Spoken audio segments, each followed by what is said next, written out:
তো accounting for debenture start করি। তোমরা ডিবেঞ্চার ওয়ার্ডটার সাথে আগেই পরিচিত হয়েছো, কবে? ক্লাস 11-এ। মোটামুটি একটা ছোট্ট আইডিয়া রয়েছে যে ডিবেঞ্চার মানে কি। ওকে, আজকে সেটারই একটু ডিটেলসে বড় করে জানবে। এখানে আমরা নতুন কি করব আমি তোমাদের বলছি, শেয়ার ক্যাপিটাল চ্যাপ্টারে যা শিখেছি তার থেকে হয়তো 1% নতুন কিছু শিখবো, সেটা হচ্ছে এই ওয়ার্ডটা ডিবেঞ্চার। বাকি আর কিচ্ছু নতুন শিখবো না, সব সেম। তোমাদের মনে হবে যে শেয়ার ক্যাপিটালের একটা যমজ ভাই শিখছি, জাস্ট সেম অঙ্ক, সেম এন্ট্রি, সবকিছু সেম। ওকে, তো স্টার্ট করি। আচ্ছা, আর একটা জিনিস, যেহেতু এই চ্যাপ্টারের এটা ফার্স্ট ক্লাস, তো যা যা জিনিস আমি খাতায় লিখবো বোঝানোর ক্ষেত্রে, তোমরা কিন্তু জিনিসগুলো খাতায় লিখে নিও, তাহলে তোমাদেরও পরে বুঝতে বা পড়তে সুবিধা হবে। ওকে, আচ্ছা, কিঙ্কিনি চলে এসছে, তাহলে স্টার্ট করি।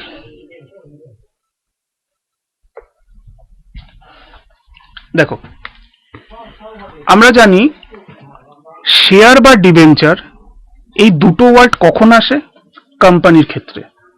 আমরা এটা শেয়ার ক্যাপিটাল চ্যাপ্টার যখন পড়ানো শুরু করেছিলাম তখনই বলেছিলাম যে একমাত্র যৌথ মূলধনী কোম্পানি তারাই শেয়ার বিক্রি করে জনসাধারণের কাছ থেকে ক্যাপিটাল সংগ্রহ করতে পারে। আর একইভাবে আজকে আমরা জানবো যে ডিবেঞ্চারও কিন্তু শুধুমাত্র যৌথ মূলধনী কোম্পানিই বিলি করতে পারে। ওকে, তো শেয়ারের মতো ডিবেঞ্চারও কোম্পানি বিলি করতে পারে। ডিবেঞ্চার এক মালিকি প্রতিষ্ঠান বিলি করতে পারে না, অংশীদারি কারবার বিলি করতে পারে না। শুধুমাত্র কারা? শুধুমাত্র যৌথ মূলধনী কোম্পানি যারা হয়, যাদের নামের শেষে যাদের নামের শেষে লিমিটেড কথাটা লেখা থাকে, তারা বিলি করতে পারে। একটা ছোট্ট প্রশ্ন আসতে পারে সঙ্গে সঙ্গে, যে প্রাইভেট লিমিটেড কোম্পানি কি ডিবেঞ্চার বিলি করতে পারে না? উত্তর হচ্ছে হ্যাঁ, তারাও পারে, কিন্তু তারা জনসাধারণকে বিলি করতে পারে না। চেনা জানা বন্ধু বান্ধব, আত্মীয় স্বজন, এদের মধ্যে বিলি করতে পারে। কিন্তু যৌথ মূলধনী কোম্পানি, যারা কিনা শুধু লিমিটেড কোম্পানি, প্রাইভেট লিমিটেড নয়, তারা জনসাধারণের কাছে যেরকম শেয়ার বিক্রি করতে পারে, শেয়ার বিলি করতে পারে, ঠিক একইভাবে ডিবেঞ্চারও বিলি করতে পারে। ওকে, তো দেখো, যখন একটা যৌথ মূলধনী কোম্পানির ক্যাপিটাল সংগ্রহ করার প্রয়োজন হয়, ধরো একটা কোম্পানি বড় ব্যবসা করছে, তার অনেক ক্যাপিটালের প্রয়োজন হতে পারে।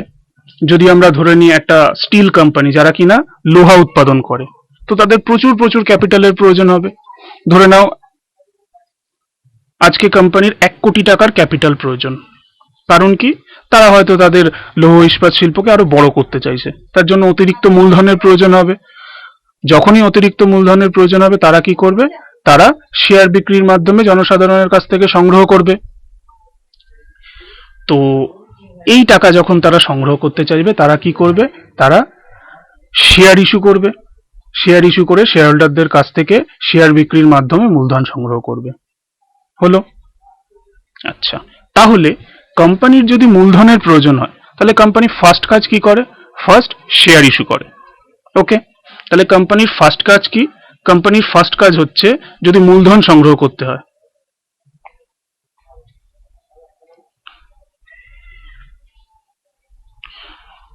মূলধন সংগ্রহ করতে হলে কোম্পানি ফার্স্ট কি করতে পারে?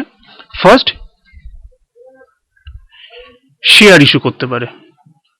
ওকে, সেকেন্ড কি করতে পারে? সেকেন্ড, তোমাদের নিশ্চয়ই মনে আছে, বিজনেস স্টাডিজ চ্যাপ্টারে ছিল, কোম্পানি সারা বছরে কাজকর্ম করার ফলে সে একটা প্রফিট আর্ন করে। এবার এই প্রফিট কারা পাওয়ার অধিকারী?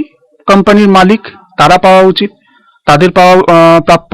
কোম্পানির মালিক কারা হয়? শেয়ার হোল্ডারেরা, যারা শেয়ার কিনে রেখেছে তারা কোম্পানির মালিক হয়। তাহলে যখন কোম্পানিতে বছরের শেষে প্রফিট হয়, সেই প্রফিট কোম্পানির মালিকেরা পায়, কোম্পানির শেয়ার হোল্ডারেরা পায়, এটা আমরা জানি।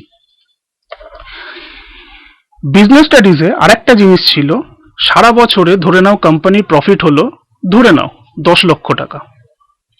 তো কোম্পানি চাইলে এই সম্পূর্ণ 10 লক্ষ টাকা কোম্পানির শেয়ার হোল্ডারদের, মানে কোম্পানির মালিকদের দিয়ে দিতে পারে। আবার চাইলে এই কমপ্লিট 10 লক্ষ টাকা না দিয়ে হয়তো কিছুটা দিল, ধরে নাও 4 লক্ষ টাকা কোম্পানির মালিকদের দিল, বাকি 6 লক্ষ টাকা রেখে দিল। প্রফিটের থেকে প্রফিটের যে অংশ সরিয়ে রাখা হয়, সেই অংশকে বলা হয় রিটেনড আর্নিং। তোমাদের নিশ্চয়ই মনে আছে। এই রিটেনড আর্নিংকে ক্যাপিটাল হিসাবে পরে ব্যবহার করা হয়। কোম্পানি নিজস্ব মূলধনকে, কোম্পানি যখন যে মুনাফা হলো সেই মুনাফার কোনো অংশ সরিয়ে রাখে, সরিয়ে রাখার মানে মালিকদেরকে দেয় না, না দিয়ে কোম্পানি নিজের কাছেই রেখে দেয়, সেই ইনকামকে বলা হয় রিটেইনড আর্নিং। আর এই রিটেইনড আর্নিং কোম্পানি ভবিষ্যতে মূলধন হিসাবে ব্যবহার করতে পারে। যেহেতু কোম্পানি নিজস্ব কাজকর্মের ফলে এই মূলধন সৃষ্টি হয়, এই মূলধনকে কোম্পানির নিজস্ব মূলধন বা ওন্ড ক্যাপিটাল বলা হয়। আমার মনে আছে, মানে যে বইয়ে পড়েছিলাম, তোমাদের বিজনেস স্টাডিজ হোক বা অন্য কোনো বই হোক, সেই বইয়ের ডান দিকের পেজে ওপরের মাঝখানে লেখা ছিল। তো যাকে বলা হয় ওন্ড ক্যাপিটাল বা নিজস্ব মূলধন। কোম্পানি এই ওন্ড ক্যাপিটাল বা নিজস্ব মূলধন যদি তার প্রয়োজন হয় সে বিভিন্ন কাজে লাগাতে পারে। হয়তো কোম্পানি চাইছে, এই যেমন এখানে বলছিলাম যে কোম্পানি চাইছে 1 কোটি টাকা এখন ব্যবসার প্রয়োজন, এই 1 কোটি টাকা দিয়ে তারা হয়তো ব্যবসা আরো অগ্রসর করতে পারবে। ইস্পাত শিল্প হয়তো অনেক বড় একটা মেশিন কিনতে হবে, সেই অনেক বড় মেশিন কিনতে হয়তো 1 কোটি টাকার প্রয়োজন। তাহলে এই 1 কোটি টাকা যদি প্রয়োজন হয়, কোম্পানির এখন মূলধনের প্রয়োজন, ক্যাপিটালের প্রয়োজন, সেই ক্যাপিটাল হিসাবে যদি মূলধন ক্যাশ অথবা ব্যাংক যদি কোম্পানির হাতে এসে পৌঁছয়, তবেই তো সে মেশিনটা কিনতে পারবে। তাহলে এই ক্যাপিটাল সংগ্রহ করতে হলে কোম্পানি কি করতে পারে? 1 নম্বর, তারা শেয়ার ইস্যু করতে পারে, শেয়ার ইস্যু করে ক্যাপিটাল সংগ্রহ করতে পারে।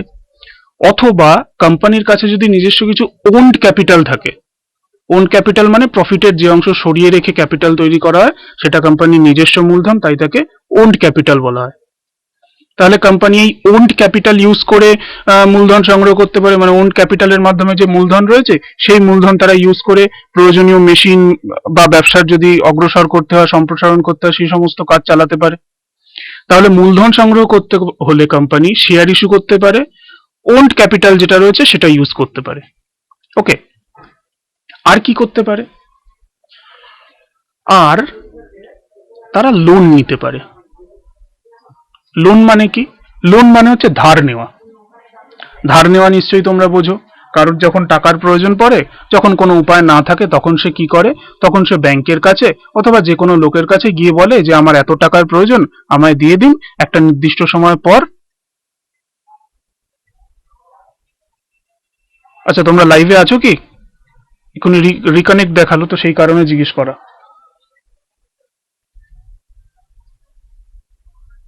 যে কোনো একজন একটু রিপ্লাই দিয়ে দাও, তাহলেই হবে।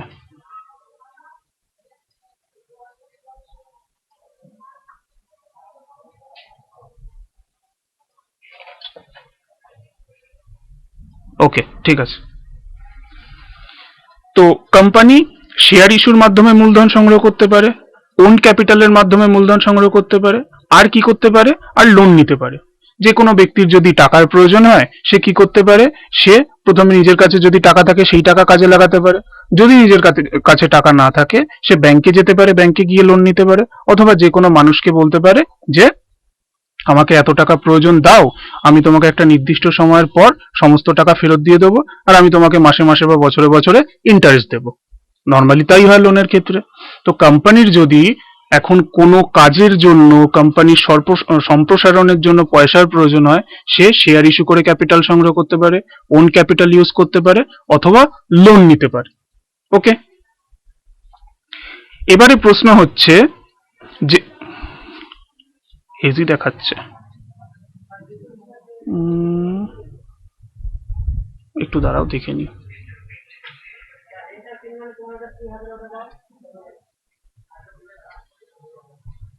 একশো 115। ওকে, আশা করি ঠিক হয়ে গেছে, কোনো প্রবলেম নেই। তো দেখো, কোম্পানি শেয়ার ইস্যু করতে পারে ক্যাপিটাল সংগ্রহের জন্য, ওন ক্যাপিটাল ইউজ করতে পারে, অথবা লোন নিতে পারে। ওকে, তাহলে আমরা শেয়ার ইস্যু কিভাবে, মানে শেয়ার ইস্যু করে কিভাবে ক্যাপিটাল সংগ্রহ করতে পারে সেটা আগের চ্যাপ্টারে শিখেছি। ওন ক্যাপিটাল যদি কিছু থাকে সেটা ইউজ করতে হলে কি হবে সেটা তোমরা কলেজে গিয়ে শিখবে, যে ওন ক্যাপিটাল যদি কিছু থাকে সেটা কিভাবে ইউজ করতে হয়। অ্যাকচুয়ালি কিভাবে ইউজ করার কোনো ব্যাপার না, ওটা নর্মাল, মানে এখানে আলাদা করে শেখার কিছু নেই। জিনিসটা তোমরা কলেজে জাস্ট একটা অপশন পাবে, সেখানে দেখে নিতে পারবে যে ওন ক্যাপিটাল কিভাবে কাজে লাগানো হয়। ওকে, আজকে আমরা কি শিখবো? আজকে আমরা শিখবো কোম্পানি যদি লোন নেয়, সেই লোনের ক্ষেত্রে সে কি কি করবে, কিভাবে নেবে, কার কাছ থেকে নেবে, তার কি প্রসিডিওর আছে, জাস্ট সেগুলো। আর সেগুলোই অ্যাকাউন্টেন্সিতে আমরা কিভাবে লিখি, কিভাবে নোট করে রাখি, সেই জিনিসগুলো আজকে আমরা শিখবো। ওকে, তো এবার প্রশ্ন হচ্ছে যে কোম্পানি চাইলে লোন নিতে পারে। ওকে, তো কোম্পানি যদি লোন নিতে চায় কখন নেবে? কোম্পানি প্রথমে কি করবে? তোমরা একটা জিনিস জানো যে শেয়ার বিক্রি করে যদি কোম্পানি ক্যাপিটাল সংগ্রহ করে, সেক্ষেত্রে কিন্তু কোম্পানিকে কোনো ইন্টারেস্ট দিতে হয় না। বছরের শেষে যদি প্রফিট হয়, সেই প্রফিটের যে প্রফিট হলো সেই প্রফিটের মধ্যে কিছু অংশ যদি কোম্পানি মনে করে যে দেব শেয়ার হোল্ডারদের, তাহলে ইকুইটি শেয়ার হোল্ডারদের দিতে পারে। ইকুইটি শেয়ার হোল্ডারদের যদি ইচ্ছে না হয়, নাও দিতে পারে। প্রেফারেন্স শেয়ার হোল্ডারদের একটা নির্দিষ্ট প্রফিট দিতে হয়, এটা আমরা জানি। ওকে, অর্থাৎ শেয়ারের ক্ষেত্রে, মেইনলি ইকুইটি শেয়ারের ক্ষেত্রে প্রফিটের অংশ দেওয়া, প্রফিটের বন্টন করা কিন্তু কোম্পানির নিজস্ব ইচ্ছের উপরে ডিপেন্ড করছে। দিতেও পারে, নাও দিতে পারে। কিন্তু যদি লোন নেয়, লোন নিতে গেলে কিন্তু কোম্পানিকে লোনের ওপরে যা ইন্টারেস্ট হচ্ছে, প্রতি বছর সেই ইন্টারেস্টের টাকা দিতেই হবে। তো সেক্ষেত্রে লোন নেওয়া ইকুইটি শেয়ার বিক্রির থেকে অনেক কম লাভ যুক্ত, কারণ ইকুইটি শেয়ারে প্রফিট হলে না দিতেও কোনো ব্যাপার না, কিন্তু লোন নিলে তার ইন্টারেস্ট দিতেই হবে, তাই না? তো কোম্পানি কি কখনো চাইবে যদি তার হাতে শেয়ার বিক্রির অপশন থাকে সে লোন নিতে? কখনোই চাইবে না। কোম্পানি অলওয়েজ ফার্স্ট প্রেফারেন্স দেবে যদি হাতে শেয়ার কিছু থাকে, সেই শেয়ার বেচে মূলধনের টাকা সংগ্রহ করতে। ওকে, সে কখনোই চাইবে না আগে লোন নিতে। কিন্তু যদি এরকম অবস্থা হয় যেখানে শেয়ার বেচার আর কোনো অপশন নেই, তখন কিন্তু কোম্পানিকে লোন নিতেই হবে। এই অবস্থা কখন আসতে পারে? আমরা জানি যে কোম্পানিতে যা অথরাইজড ক্যাপিটাল থাকে, কোম্পানিতে যা অথরাইজড ক্যাপিটাল থাকে, কোম্পানি তার থেকে বেশি শেয়ার ইস্যু করতে পারে না, ক্যাপিটাল সংগ্রহ করতে পারে না। এক্সাম্পল, ধরো কোনো কোম্পানির অথরাইজড ক্যাপিটাল রয়েছে 1,00,000 শেয়ার 100 টাকা করে, অর্থাৎ কোম্পানির অথরাইজড ক্যাপিটাল কত? 1,00,000 গুণ 100 করলে হয় 1 কোটি টাকা। তাহলে এক্ষেত্রে কোম্পানির অথরাইজড ক্যাপিটাল কত? 1,00,000 টাকা। তাহলে কোম্পানি যদি ক্যাপিটালের প্রয়োজন মনে করে, তাহলে কোম্পানি ম্যাক্সিমাম কত শেয়ার ইস্যু করতে পারবে? কোম্পানি ম্যাক্সিমাম 1,00,000 শেয়ার ইস্যু করতে পারবে 100 টাকা করে, মোট 1 কোটি টাকা কোম্পানি পেতে পারে শেয়ার ইস্যু করে। কোম্পানি কি চাইলে এর থেকে বেশি শেয়ার ইস্যু করতে পারবে? সাধারণত পারবে না। এর থেকে বেশি শেয়ার ইস্যু করতে গেলে আবার অনেক হাঙ্গামা করতে হবে, অনেক ঝামেলা করতে হবে। সেই কোম্পানি ইনকর্পোরেশন করতে গিয়ে, মানে কোম্পানি চালু করতে গিয়ে যত যত ঝামেলা হয়েছিল, সেই সমস্ত ঝামেলা আবার করতে হবে। তো সে বিশাল ব্যাপার, একরকম না করাই ভালো। তো নর্মালি কোম্পানিতে যে অথরাইজড ক্যাপিটাল থাকে, অথরাইজড শেয়ার ক্যাপিটাল যেটা থাকে, কোম্পানি তার থেকে বেশি শেয়ার ইস্যু করতে পারে না। এই রকম সিচুয়েশনে যখন কোম্পানির সমস্ত শেয়ার ইস্যু হয়ে গেছে, সমস্ত শেয়ার ইস্যু হয়ে গেছে, সমস্ত শেয়ারের এগেনস্টে সমস্ত ক্যাপিটাল কোম্পানি পেয়ে গেছে, এই অবস্থায় দাঁড়িয়ে কোম্পানির কাছে কিন্তু কোনো অপশন নেই যে সে নতুন করে শেয়ার বিক্রি করে ক্যাপিটাল সংগ্রহ করবে। তখন কোম্পানি কোনো রাস্তা না থাকে না, মানে থাকে না যেহেতু, তখন কোম্পানিকে লোন নিতে হয়। ওকে, এই সিচুয়েশনে কোম্পানিকে লোন নিতে হয়।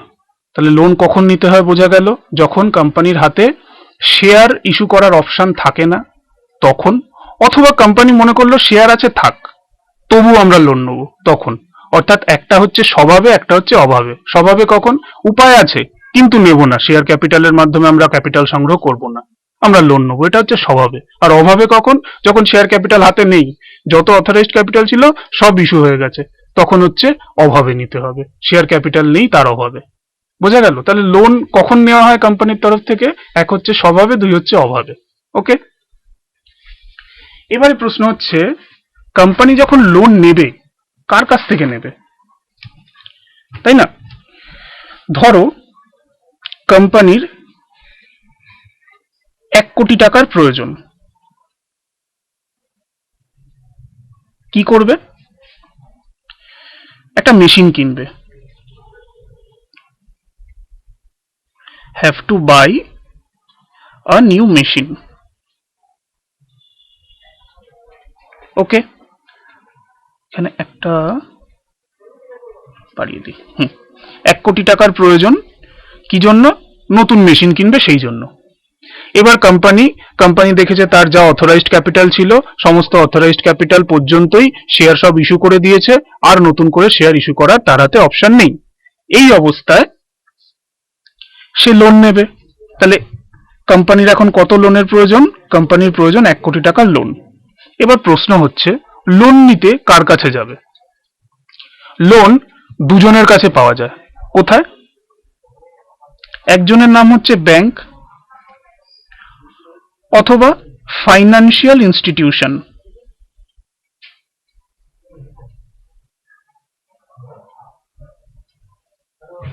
ব্যাংক মানে আমরা কি জানি? আমরা দেখতে পাই রাস্তাঘাটে, সবাই নিশ্চয়ই দেখেছো, রাস্তায় যেতে আসতে এসবিআই ব্যাংক রয়েছে, অ্যাক্সিস ব্যাংক রয়েছে, ইউনাইটেড ব্যাংক রয়েছে, এলাহাবাদ ব্যাংক রয়েছে, এরকম অনেক ব্যাংক রয়েছে, এইচডিএফসি ব্যাংক রয়েছে, আরো কত ব্যাংক রয়েছে। তো এগুলো হলো ব্যাংক। আর ফাইন্যান্সিয়াল ইনস্টিটিউশন বা ফিনান্সিয়াল ইনস্টিটিউশন মানে কি? মানে যারা ব্যাংক নয় কিন্তু লোন দেয়। যেমন তোমরা টিভিতে অ্যাড দেখো, মুথুট ফিনান্স, বাজাজ, মুথুট ফিনান্স, তারপরে আইআইএফএল, তারপরে বাজাজ অ্যালায়েন্স না Allianz, alliance, Bajaj alliance loan. তো এরকম অনেক সংস্থা রয়েছে যারা ব্যাংক নয় কিন্তু জনসাধারণকে লোন দেয়, সবাইকে লোন দেয়। তো ব্যাংক মানে হচ্ছে ব্যাংক, যাদেরকে আমরা ব্যাংক হিসাবে চিনি। আর ফাইন্যান্সিয়াল ইনস্টিটিউশন মানে হচ্ছে যারা ব্যাংক নয় কিন্তু তবুও মানুষকে লোন দেয়। ওকে, তাহলে একটা কোম্পানির যদি লোনের প্রয়োজন পড়ে তারা ব্যাংক অথবা ফাইন্যান্সিয়াল ইনস্টিটিউশনের কাছে যেতে পারে। আর কার কাছে যেতে পারে? আর যেতে পারে জনসাধারণের কাছে। আজ যেতে পারে জনসাধারণের কাছে। ওকে, ব্যাংকের কাছে গেলে, ব্যাংকের কাছে গিয়ে ম্যানেজারের সামনে চেয়ারে বসবে, কোম্পানি সম্পর্কে বলবে। ব্যাংকের ম্যানেজার যদি মনে করে যে হ্যাঁ ভালো কোম্পানি, অনেক উন্নতি আছে, প্রফিট ভালো হয়, আমাদের লোনের টাকা সময় মতো মিটিয়ে দিতে পারবে, সময় মতো ইন্টারেস্ট দিতে পারবে, ব্যাংক বা ফাইন্যান্সিয়াল ইনস্টিটিউশন কোম্পানিকে লোন দিয়ে দেবে। কিন্তু প্রশ্ন হচ্ছে, তাহলে এখান থেকেই যদি লোন পাওয়া যায় তাহলে বেকার বেকার মানে জনসাধারণের কাছে লোন চাইতে যাবে কেন? এর দুটো দিক থেকে ধারণা রয়েছে, একটা হচ্ছে কোম্পানির দিক থেকে, একটা হচ্ছে জনসাধারণের দিক থেকে। ওকে, যে কোম্পানি কেন জনসাধারণের কাছে যাবে, উল্টো দিক থেকে জনসাধারণ কেন কোম্পানিকে লোন দেবে, মানে কোম্পানি কেন জনসাধারণের কাছ থেকে লোন নেবে, জনসাধারণ কেন কোম্পানিকে লোন দেবে। দেখো, প্রথম প্রশ্ন হচ্ছে কোম্পানি কেন জনসাধারণের কাছে লোন নিতে যাবে? তার কারণ হচ্ছে ব্যাংকে গেলে না যাই লোন নিক তার অনেক নিয়ম কানুন আছে, প্রথম কথা। আর দ্বিতীয় কথা, ব্যাংকের ইন্টারেস্ট রেটটা অনেক বেশি। আমরা ধরে নিই এক্ষেত্রে ব্যাংক হয়তো 18% করে ইন্টারেস্ট নেবে। তাহলে কোম্পানি হিসেব করে দেখছে, কোম্পানি যদি 1 কোটি টাকা লোন নেয়, 1 বছরে 18% ইন্টারেস্ট মানে 18 লক্ষ টাকা শুধু ইন্টারেস্টই দিতে হবে ব্যাংককে।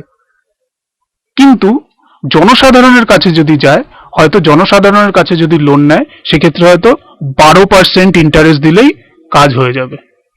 তাহলে হিসেব করে কোম্পানি দেখলো ব্যাংকের কাছ থেকে বা ফাইন্যান্সিয়াল ইনস্টিটিউশনের কাছ থেকে যদি আমি লোন নিই সেক্ষেত্রে আমাকে ইন্টারেস্ট 18% মানে 18 লক্ষ টাকা দিতে হবে। কিন্তু জনসাধারণের কাছ থেকে লোন নিলে মাত্র 12% মানে 12 লক্ষ টাকা ইন্টারেস্ট যদি আমি 1 কোটি টাকার এগেনস্টে দিই আমার কাজ হয়ে যাবে। তাহলে কোম্পানিকে এক্ষেত্রে কি হচ্ছে, 6 লক্ষ টাকা কম ইন্টারেস্ট দিতে হচ্ছে যদি জনসাধারণের কাছ থেকে লোন নেয়। তাহলে কোম্পানি কি প্রেফার করবে? জনসাধারণের কাছে যাওয়া, তাই তো? আরো একটা সুবিধা কি, ব্যাংকের কাছে গেলে অনেক কাগজপত্র, অনেক নিয়ম কানুন, ব্যাংক অনেক কিছু দেখে তারপরে যদি মনে করে দেবো তাহলে দেবে।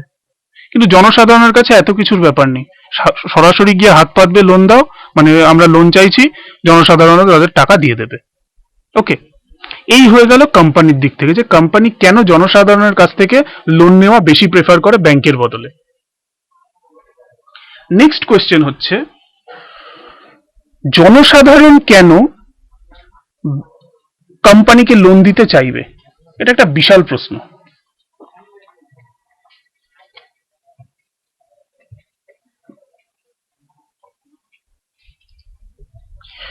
ধরো জনসাধারণের মধ্যে আমি একজন ব্যক্তি,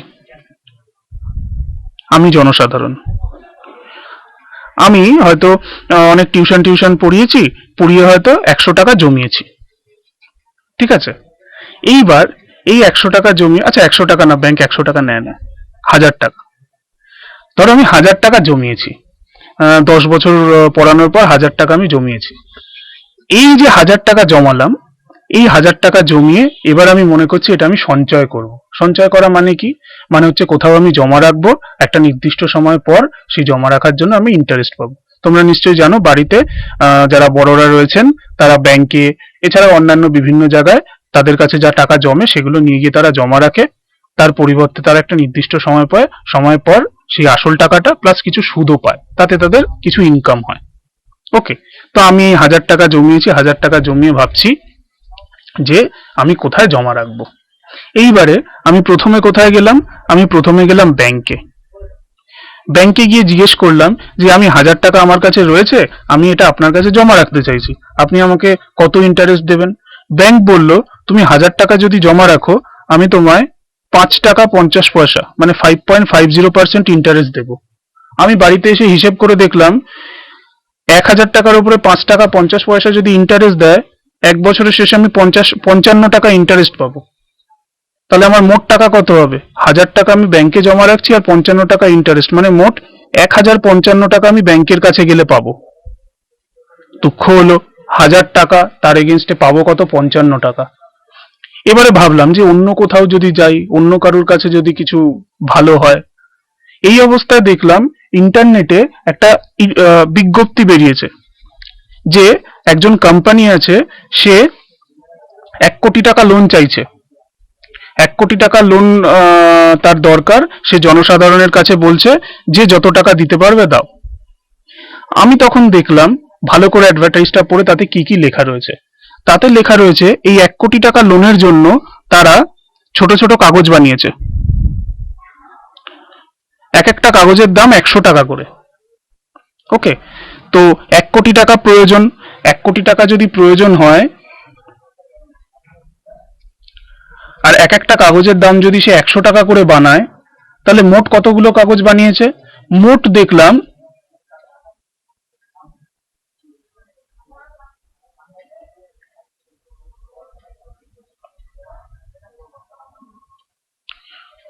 মোট কোম্পানি 1 লক্ষ খানা কাগজ বানিয়েছে। অর্থাৎ কোম্পানি 1 লক্ষ কাগজ বিক্রি করবে, এক একটার দাম 100 টাকা করে।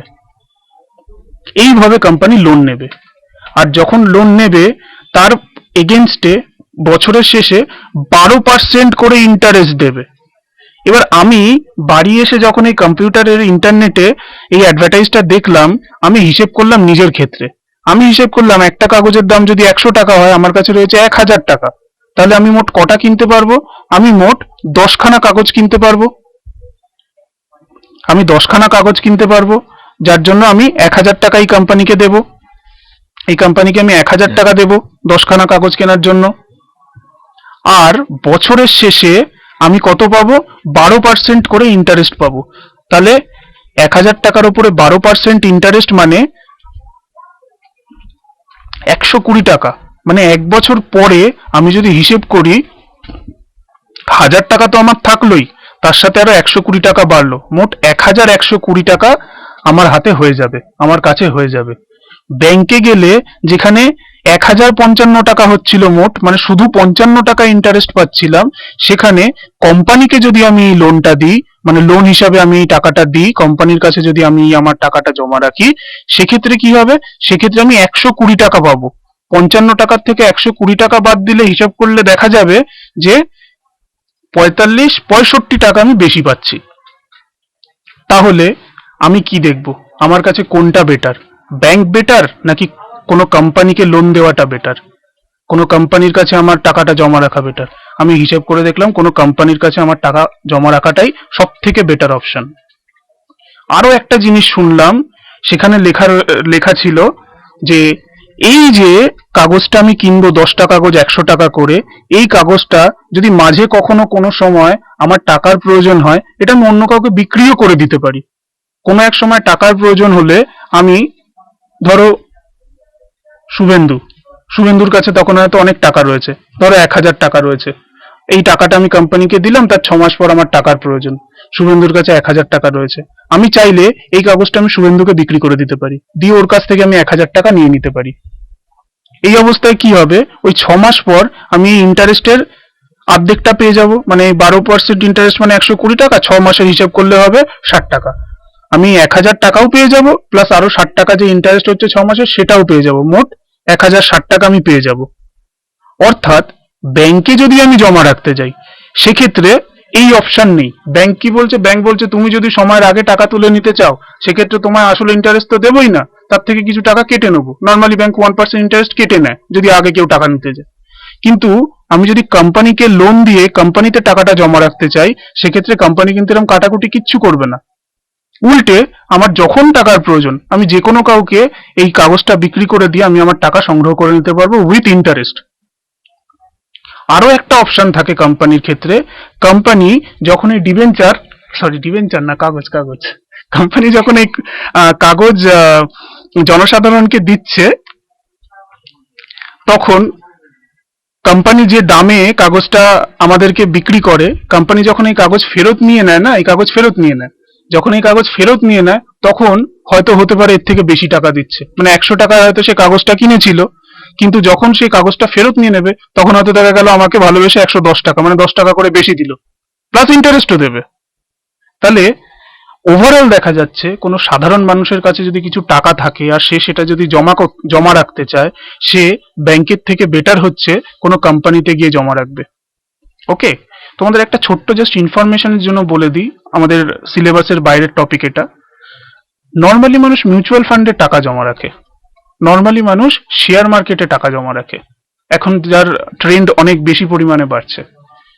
শেয়ার মার্কেটে বা মিউচুয়াল ফান্ডে আমরা শেয়ার কিনতে পারি, তারই পাশাপাশি ডিবেঞ্চারও কিনতে পারি। ওকে, শেয়ার মার্কেট থেকে বা মিউচুয়াল ফান্ড থেকে আমরা শেয়ার কিনতে পারি, তার পাশাপাশি ডিবেঞ্চার কিনতে পারি। ডিবেঞ্চার সব থেকে বেশি বিক্রি হয়, তার কারণ হচ্ছে শেয়ার কেনার পর তাতে প্রফিট হলে কোম্পানি প্রফিট দিতেও পারে নাও দিতে পারে, এটা কোম্পানির ইচ্ছে। কিন্তু ডিবেঞ্চার কিনলে ডিবেঞ্চারের উপরে প্রতি বছরে নির্দিষ্ট হারে ইন্টারেস্ট পাবোই পাবো, এবং একটা নির্দিষ্ট সময় পর ডিবেঞ্চারের টাকা ফেরত পেয়ে যাব। শেয়ারের টাকা কিন্তু কোম্পানি যতদিন বন্ধ না হবে শেয়ারের টাকা ফেরত পাওয়া যায় না, ডিবেঞ্চারের একটা নির্দিষ্ট সময় পর টাকা ফেরত পাওয়া যায় এবং একটা প্রতি বছর নির্দিষ্ট হারে ইন্টারেস্ট পাওয়া যায়। বোঝা গেল? তো এই কারণে জনসাধারণ যারা একটু বুদ্ধিমান, একটু হিসেব করে চলে, তারা ব্যাংকের বদলে কোম্পানিতে লোন দিতে বেশি পছন্দ করে। ওকে, আর এই কোম্পানিকে আমি যে টাকাটা দিচ্ছি, এই টাকাটা দেওয়ার জন্য কোম্পানি আমাকে যে একটা নির্দিষ্ট মূল্যের কাগজ দিচ্ছে, আমি 1,000 টাকা ছিল বলে আমি 10টা 100 টাকা দামের কাগজ কিনেছি, এই কাগজটার নামই হচ্ছে ডিবেঞ্চার। বোঝা গেল? তাহলে ডিবেঞ্চার মানে কি? ডিবেঞ্চার মানে হচ্ছে একটা কাগজ যাতে কি লেখা থাকে, যাতে তার নির্দিষ্ট মূল্য লেখা থাকে। সেটা দিয়ে কি হয়, সেটা দিয়ে কোম্পানির যখন লোনের প্রয়োজন হয় সেই লোনকে নির্দিষ্ট হারের কয়েকটা কাগজে বিভক্ত করে। কোম্পানির এক্ষেত্রে 1 কোটি টাকা প্রয়োজন ছিল, সে এক একটা কাগজকে 100 টাকা করে ঠিক করেছে, অর্থাৎ কোম্পানি মোট 1 লক্ষ কাগজ বিক্রি করবে, যার ফলে সে 1 কোটি টাকা সংগ্রহ করবে। এই 1 লক্ষ কাগজ ঠিক শেয়ারের মতোই সে জনসাধারণের কাছে বিক্রি করে, যার যত টাকা আছে সে সেই হিসেবে কাগজগুলো কিনে নেয়। এক্ষেত্রে আমার কাছে 1,000 টাকা ছিল বলে আমি 100 টাকার মোট 10টা কাগজ কিনলাম 1,000 টাকা দিয়ে। ওকে, এটাকেই বলা হয় ডিবেঞ্চার। ডিবেঞ্চার ডিবেঞ্চার মানে কোম্পানি যে কাগজের মাধ্যমে জনসাধারণের কাছ থেকে লোন বাবদ মূলধন সংগ্রহ করে তাকেই বলা হয় ডিবেঞ্চার। এটা এখন লেখার দরকার নেই, থিওরি ক্লাস যখন করাবো তখন আবার পড়াবো। ওকে, তাহলে ডিবেঞ্চার কি বোঝা গেল? ডিবেঞ্চার মানে হলো কোম্পানি যে কাগজের বিনিময়ে জনসাধারণের কাছ থেকে লোন বাবদ মূলধন বা ক্যাপিটাল সংগ্রহ করে তাকে ডিবেঞ্চার বলে। ওকে, ডিবেঞ্চারের এই কাগজটাতে কি কি লেখা থাকে? ডিবেঞ্চারের এই কাগজটাতে এই কাগজ বা ডিবেঞ্চারটার কত দাম সেটা লেখা থাকে, কত পার্সেন্ট ইন্টারেস্ট দেওয়া হবে সেটা লেখা থাকে, আর কত বছর পর এই কাগজ কোম্পানি ফেরত নিয়ে তার টাকা ফেরত দিয়ে দেবে। এটা তো অ্যাকচুয়ালি কোম্পানি লোন নিচ্ছে, তাহলে লোন নিলে তো একটা নির্দিষ্ট সময় পর এই কাগজের টাকা ফেরত দিতে হবে, ডিবেঞ্চারের টাকা ফেরত দিতে হবে। তো একটা নির্দিষ্ট সময় পর কোম্পানি এই কাগজটা ফেরত নিয়ে নেয় এবং এই লোকটা যত টাকা দিয়েছিল তত টাকাই, অথবা তার থেকে কিছু বেশি যদি ভালো লাগে বেশি টাকাও কোম্পানি দিতে পারে। তো এই কথাগুলো এখানে লেখা থাকে যে কাগজটার দাম কত, কত পার্সেন্ট ইন্টারেস্ট দেওয়া হবে, কত বছর পর ফেরত দেওয়া হবে, এই সমস্ত জিনিস লেখা থাকে। বোঝা গেল? তো এই কাগজটাকে বলা হয় ডিবেঞ্চার। ডিবেঞ্চার খুব সহজ জিনিস, একদম কঠিন জিনিস না। আশা করি এখনো পর্যন্ত যা যা বোঝালাম তাতে বুঝতে কারোর কোথাও অসুবিধা নেই।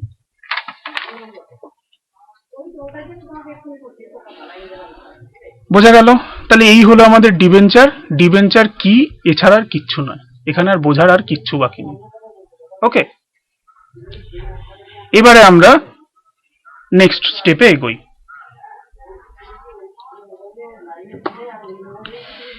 এই ডিবেঞ্চার কোম্পানি যখন সাধারণ মানুষকে ইস্যু করে, সাধারণ মানুষকে বিলি করে, কিভাবে বিলি করতে পারে?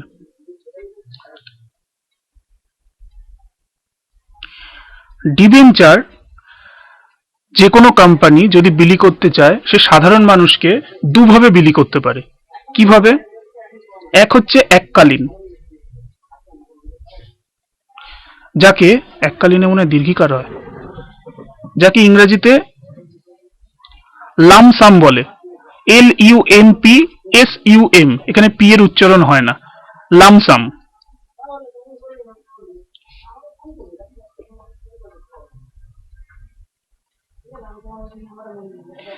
এটাকে পুরো কথায় বলা হয় ইংরেজিতে debenture amount payable in lump sum. আমি আসছি ডিটেলসে, এখন জাস্ট লিখে নাও debenture amount payable in lump sum. বোঝা গেল? আর 2 নম্বর হচ্ছে কিস্তিতে।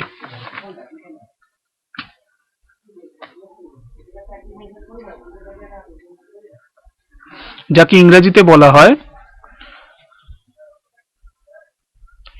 Debenture amount payable in instalment.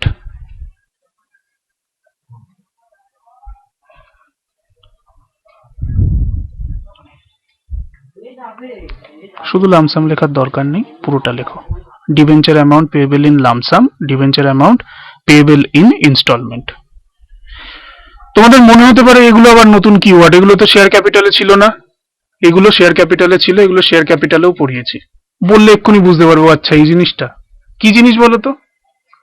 Debenture যখন ইস্যু করা হচ্ছে, কোম্পানি চাইলে একবারে সমস্ত টাকা কালেক্ট করে নিতে পারে। মানে ধরো কোম্পানি যে ডিবেঞ্চার গুলো ইস্যু করছে, এক একটা ডিবেঞ্চারের দাম 100 টাকা করে।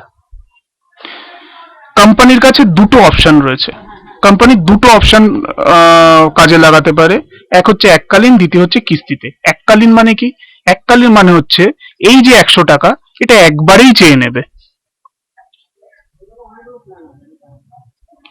অথবা এটাকে ভাগে ভাগে চাইতে পারে। ভাগে ভাগে মানে হয়তো 20 টাকা বললো অ্যাপ্লিকেশনের সময় দেবে, 30 টাকা বললো 30 টাকা বললো অ্যালটমেন্টের সময় দেবে,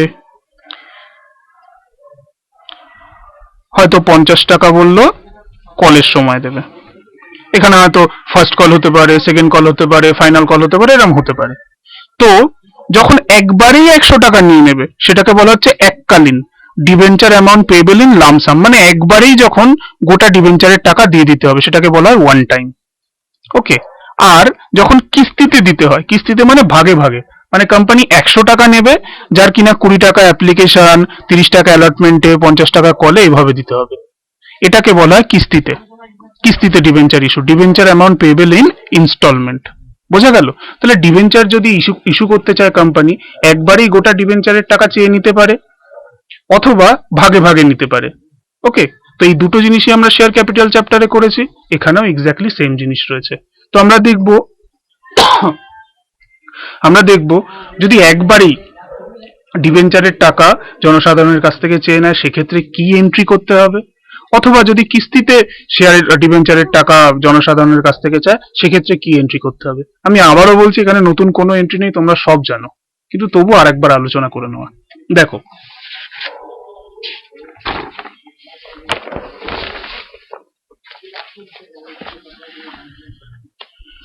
যদি কোম্পানি একবারে পুরো অর্থ চেয়ে নেয়,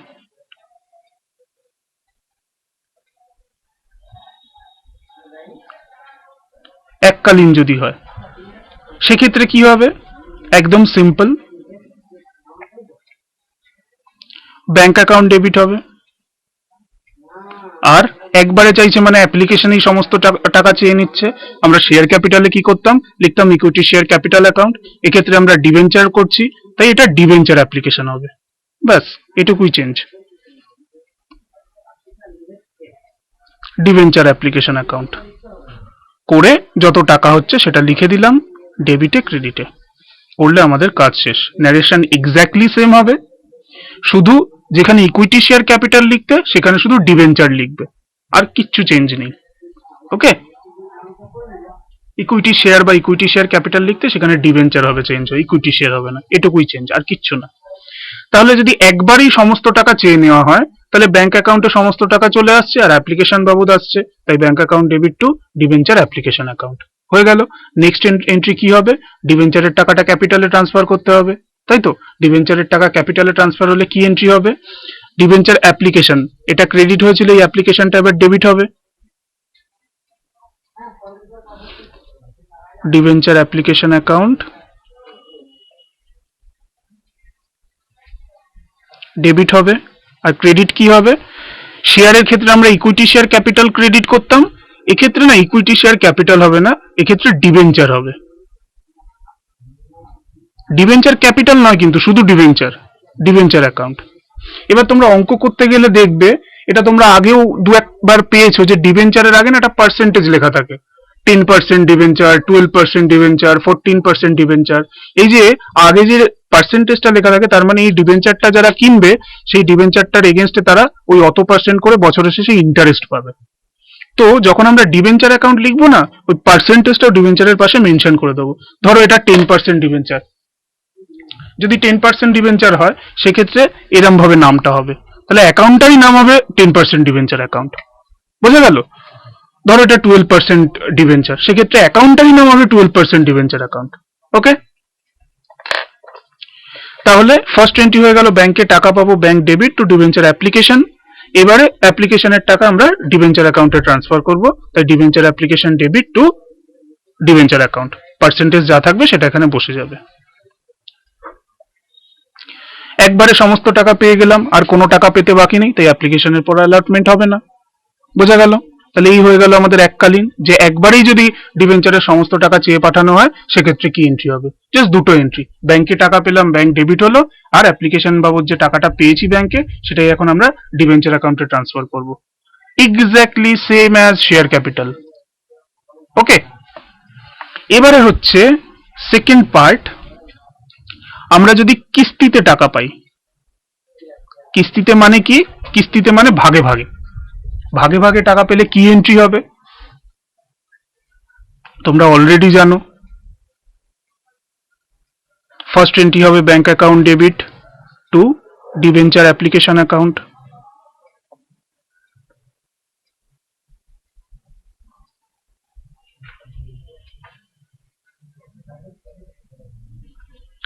অ্যামাউন্ট যা হবে বসে যাবে। সেকেন্ড এন্ট্রি কি হবে, সেকেন্ড এন্ট্রি হবে ডিবেঞ্চার অ্যাপ্লিকেশন অ্যাকাউন্ট ডেবিট হবে টু, যা পার্সেন্টেজ হবে সেই পার্সেন্টেজ দিয়ে ডিবেঞ্চার অ্যাকাউন্ট, ডিবেঞ্চার অ্যাকাউন্টে ট্রান্সফার হয়ে যাবে। অ্যামাউন্ট লিখে দিলাম, হয়ে গেল। থার্ড এন্ট্রি কি হবে, থার্ড এন্ট্রি হচ্ছে আমাদের অ্যালটমেন্টের এন্ট্রি। তাহলে অ্যালটমেন্টের ক্ষেত্রে ফার্স্টে ডিবেঞ্চারে ট্রান্সফার হবে, শেয়ারের ক্ষেত্রে ইকুইটি শেয়ার ক্যাপিটালে ট্রান্সফার হতো ফার্স্টে, এক্ষেত্রে ডিবেঞ্চার, তাই ফার্স্টে ডিবেঞ্চারে ট্রান্সফার হবে, তারপরে ব্যাংকে টাকা পাওয়া যাবে। তাহলে ফার্স্ট এন্ট্রি কি হবে, ডিবেঞ্চার অ্যালটমেন্ট,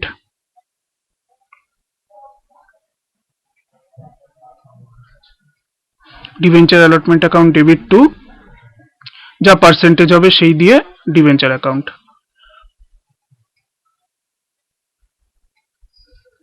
অ্যামাউন্ট বসিয়ে দিলাম, অ্যামাউন্ট বসিয়ে দিলাম, ব্যাস হয়ে গেল। এরপরে কি এন্ট্রি হবে, এরপরে ডিবেঞ্চার এই অ্যালটমেন্টের টাকা চলে যাবে, মানে অ্যালটমেন্টের টাকা এবার আমরা ব্যাংকে পাবো, তাহলে ব্যাংক অ্যাকাউন্ট ডেবিট হবে টু ডিবেঞ্চার অ্যালটমেন্ট অ্যাকাউন্ট।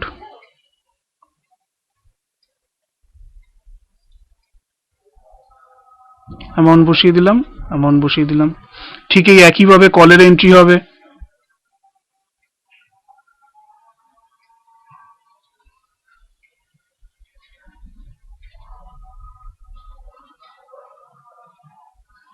বোঝা গেল?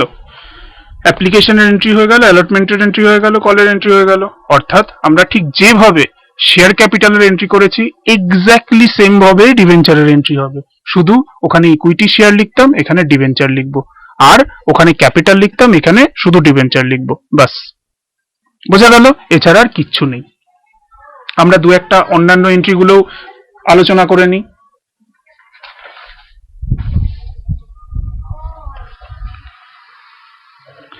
যদি অতিরিক্ত আবেদন পাওয়া যায়, অতিরিক্ত আবেদন মানে তোমরা কি জানো?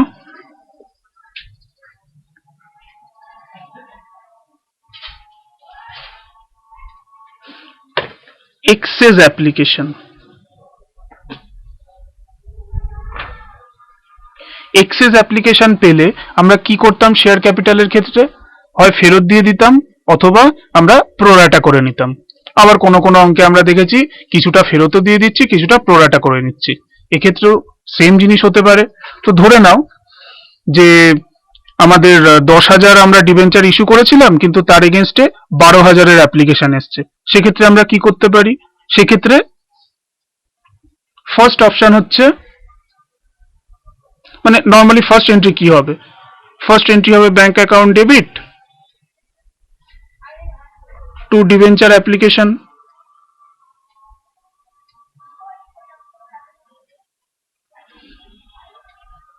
ফার্স্ট এন্ট্রি আমরা যেরকম অ্যাপ্লিকেশনের টাকা অ্যাকাউন্টে পাই, ব্যাংক অ্যাকাউন্টে তেমন পেয়ে গেলাম। ধরো এখানে আমাদের 10,000 আমরা ডিবেঞ্চার ইস্যু করেছিলাম 100 টাকা করে, তার মানে আমাদের 10 লক্ষ টাকা পাওয়ার কথা। তো আমরা সেক্ষেত্রে আমরা পেয়েছি হয়তো 12,000 ডিবেঞ্চার আমরা অ্যাপ্লিকেশন পেয়েছি। তো 12,000 যদি পাই, 100 টাকা করে যদি অ্যাপ্লিকেশন মানি হয়, কত হবে? 12 লক্ষ টাকা পাবো, তাহলে 2 লক্ষ টাকা বেশি পেয়েছি 2,000 ডিবেঞ্চারের জন্য। তো সেটা যদি আমরা ফেরত দিয়ে দিতে চাই, সেক্ষেত্রে আমরা কি এন্ট্রি করব? আমরা এটাকে ডেবিট করে দেবো, অ্যাপ্লিকেশনকে যেরকম ডেবিট করে দিই সেরকম ডেবিট করে দেবো।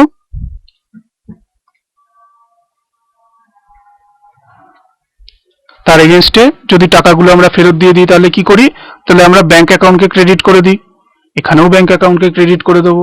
আর যদি আমরা প্রোরাটা করি সেক্ষেত্রে আমরা কি করতাম? সেক্ষেত্রে আমরা অ্যালটমেন্ট অ্যাকাউন্টকে ফেলে, মানে অ্যালটমেন্ট অ্যাকাউন্টে ফেলে রেখে দিতাম, যার নাম দিতাম আমরা অ্যালটমেন্ট ইন অ্যাডভান্স। এখানেও আমরা তাই নাম দেবো,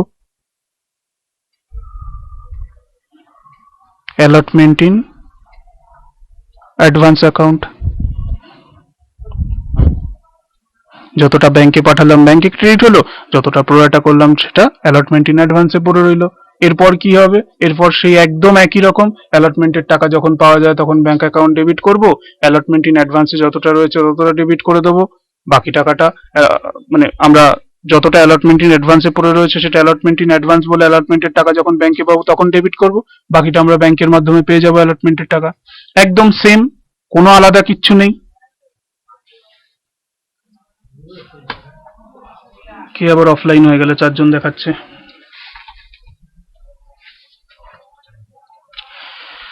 তো যদি আমরা এক্সেস অ্যাপ্লিকেশন পাই সেক্ষেত্রে এরকম হবে। আচ্ছা, তারপরে আর একটা জিনিস দেখো। আচ্ছা, এটা কি জন্য করলাম? এটা হচ্ছে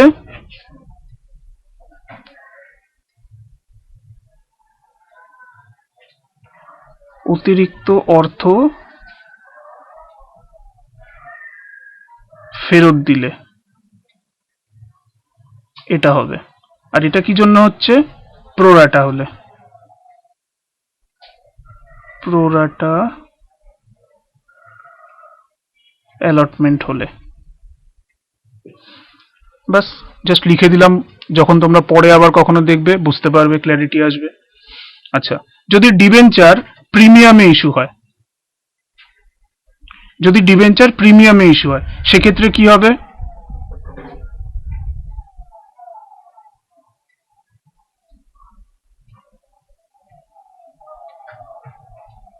ডিবেঞ্চার যদি প্রিমিয়ামে ইস্যু হয় সেক্ষেত্রে কি হবে? আমরা ধরে নিই প্রিমিয়ামের টাকা আমরা অ্যালটমেন্টের টাইমে পাচ্ছি। Suppose premium adjusted at the time of allotment, সেক্ষেত্রে কি এন্ট্রি হবে? প্রিমিয়ামের ক্ষেত্রে আমরা অ্যালটমেন্টের ক্ষেত্রে ফার্স্টে কি করি? ফার্স্টে ক্যাপিটালে ট্রান্সফার করি শেয়ার ক্যাপিটালের ক্ষেত্রে। এটা শেয়ার ক্যাপিটাল না, এটা ডিবেঞ্চার, তাহলে ফার্স্টে ডিবেঞ্চারে ট্রান্সফার করব, তার জন্য এন্ট্রি কি হবে? ডিবেঞ্চার অ্যালটমেন্ট অ্যাকাউন্ট ডেবিট হবে টু ক্যাপিটাল, হবে না, ডিবেঞ্চার অ্যাকাউন্ট হবে। এখানে পার্সেন্টেজটা বসবে, আর বাকি যতটা প্রিমিয়াম হবে ততটা কোথায় চলে যাবে? সেম সিকিউরিটিজ প্রিমিয়াম অ্যাকাউন্টে। ডিবেঞ্চার অ্যালটমেন্ট অ্যাকাউন্ট ডেবিট হবে to debenture account to securities premium account. বাস, হয়ে গেল প্রিমিয়ামের কাজ। তাহলে প্রিমিয়ামে যদি হয় এরকম এন্ট্রি হবে। কারোর যদি লিখতে স্লো হয়ে যায় আমাকে জানিও, তাহলে আমি সে জায়গায় থেমে যাব।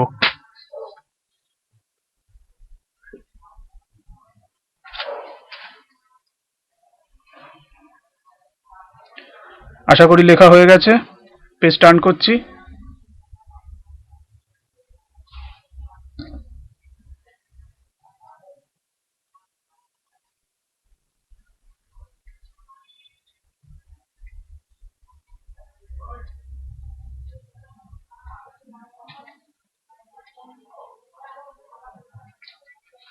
টার্ন করলাম, হ্যাঁ।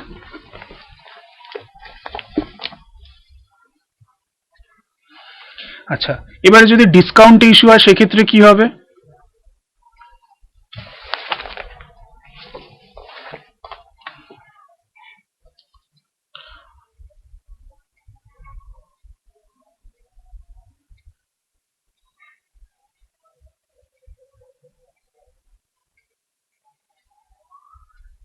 ডিবেঞ্চার যদি ডিসকাউন্ট ইস্যু হয় সেক্ষেত্রে কি এন্ট্রি হবে?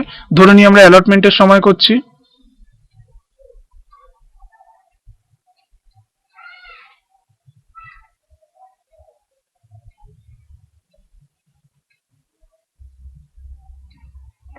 তাহলে অ্যালটমেন্টের সময় করলে কি এন্ট্রি হবে? আমরা ইকুইটি শেয়ার ক্যাপিটালের ক্ষেত্রে কি করতাম? ইকুইটি শেয়ার ক্যাপিটালের ক্ষেত্রে অ্যালটমেন্টের সময় প্রথমে আমরা অ্যালটমেন্ট অ্যাকাউন্টকে ডেবিট করতাম, এক্ষেত্রেও আমরা ডিবেঞ্চার অ্যালটমেন্ট অ্যাকাউন্টকে ডেবিট করব। তারপরে কি করতাম? তারপর ডিসকাউন্টকে ডেবিট করতাম টু ইকুইটি শেয়ার ক্যাপিটাল লিখতাম, এক্ষেত্রে লিখবো ডিবেঞ্চার অ্যাকাউন্ট। তো সেম এন্ট্রি হবে। কি হবে? ডিবেঞ্চার অ্যালটমেন্ট অ্যাকাউন্ট ডেবিট হবে, ডিসকাউন্ট এক্সপেন্সেস বলে ক্ষতি বলে ডেবিট হয়, তাই এখানেও তাই হবে। ডিসকাউন্ট অন ইস্যু অফ, আমরা ওখানে শেয়ার লিখতাম, এখানে ডিবেঞ্চার লিখবো টু, ওখানে আমরা লিখতাম ইকুইটি শেয়ার ক্যাপিটাল, এখানে লিখবো ডিবেঞ্চার। ডিবেঞ্চারের আগে যা পার্সেন্টেজ সেটা বসে যায়।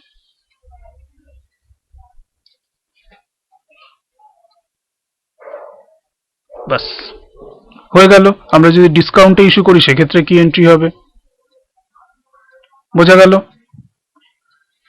তাহলে আমাদের প্রিমিয়াম হয়ে গেল, আমাদের ডিসকাউন্ট হয়ে গেল, আর বাকি রইল একটা জিনিস, যদি আমরা অ্যাট পারে ইস্যু করি সেক্ষেত্রে কি হবে? মানে 100 টাকার ডিবেঞ্চার যদি 100 টাকা ইস্যু করি। আশা করি এটা সবাই পারবে, তবুও লিখে রাখো, পরে যখন পড়বে তখন একবার দেখার সময় বুঝতে পারবে, মনে পড়ে যাবে, কোনো কনফিউশন থাকবে না। যে ডিবেঞ্চার ইস্যুড অ্যাট পার, পারে ইস্যু হলে কি হবে? পারের তো আর সেখানে অ্যাপ্লিকেশন বা অ্যালটমেন্টের ব্যাপার নেই, নর্মাল এন্ট্রি হবে। তাহলে কি হবে? মানে সাপোজ, ঠিক আছে, বাঙালি তো,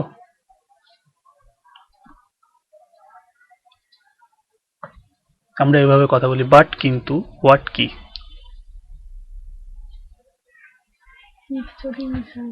হুম,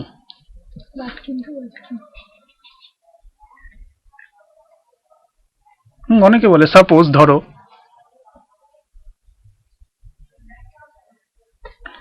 সাপোজ 100 টাকার ডিবেঞ্চার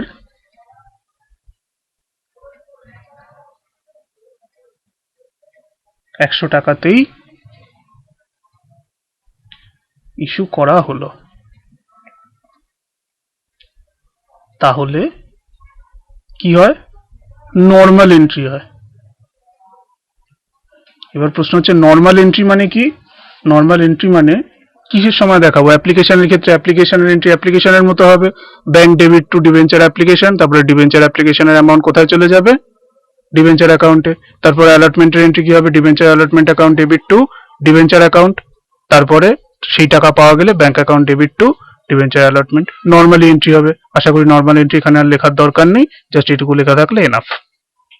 বোঝা গেল? তো বোঝার মধ্যে ছিল এটুকুই, এছাড়া আর কিছুই নেই। এবারে আমরা করব দুটো অঙ্ক ছোট্ট ছোট্ট, করলে আজকের ক্লাস শেষ। একদম নতুন কিচ্ছু নেই, আমার মনে হয় না নতুন কিছু জানলে বলে। হ্যাঁ, 5 to 10% আছে হয়তো থিওরি পোর্শন কিছুটা জানতে পেরেছে, ডিবেঞ্চারের ব্যাপারে আর একটু বেশি ক্ল্যারিটি এসছে। ব্যাস, এবার আমরা অঙ্কে ঢুকবো। কারুর যদি কোথাও বুঝতে অসুবিধা থাকে লিখে জানাও, আর যদি না থাকে তবুও জানিও।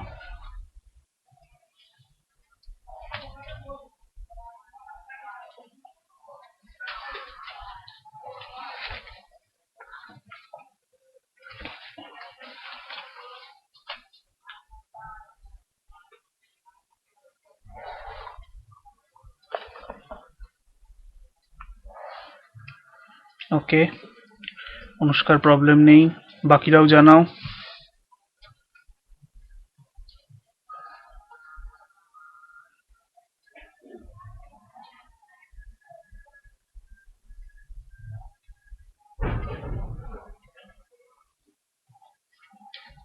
ওকে, মহিমার প্রবলেম নেই, সৃজিতা বলো, কিঙ্কিনি বলো, শুভেন্দু বলো।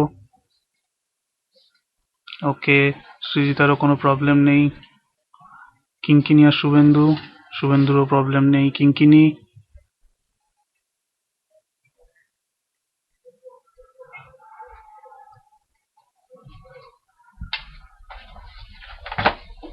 ও আচ্ছা, ও না, কিঙ্কিনি তো এখনো জানাইনি।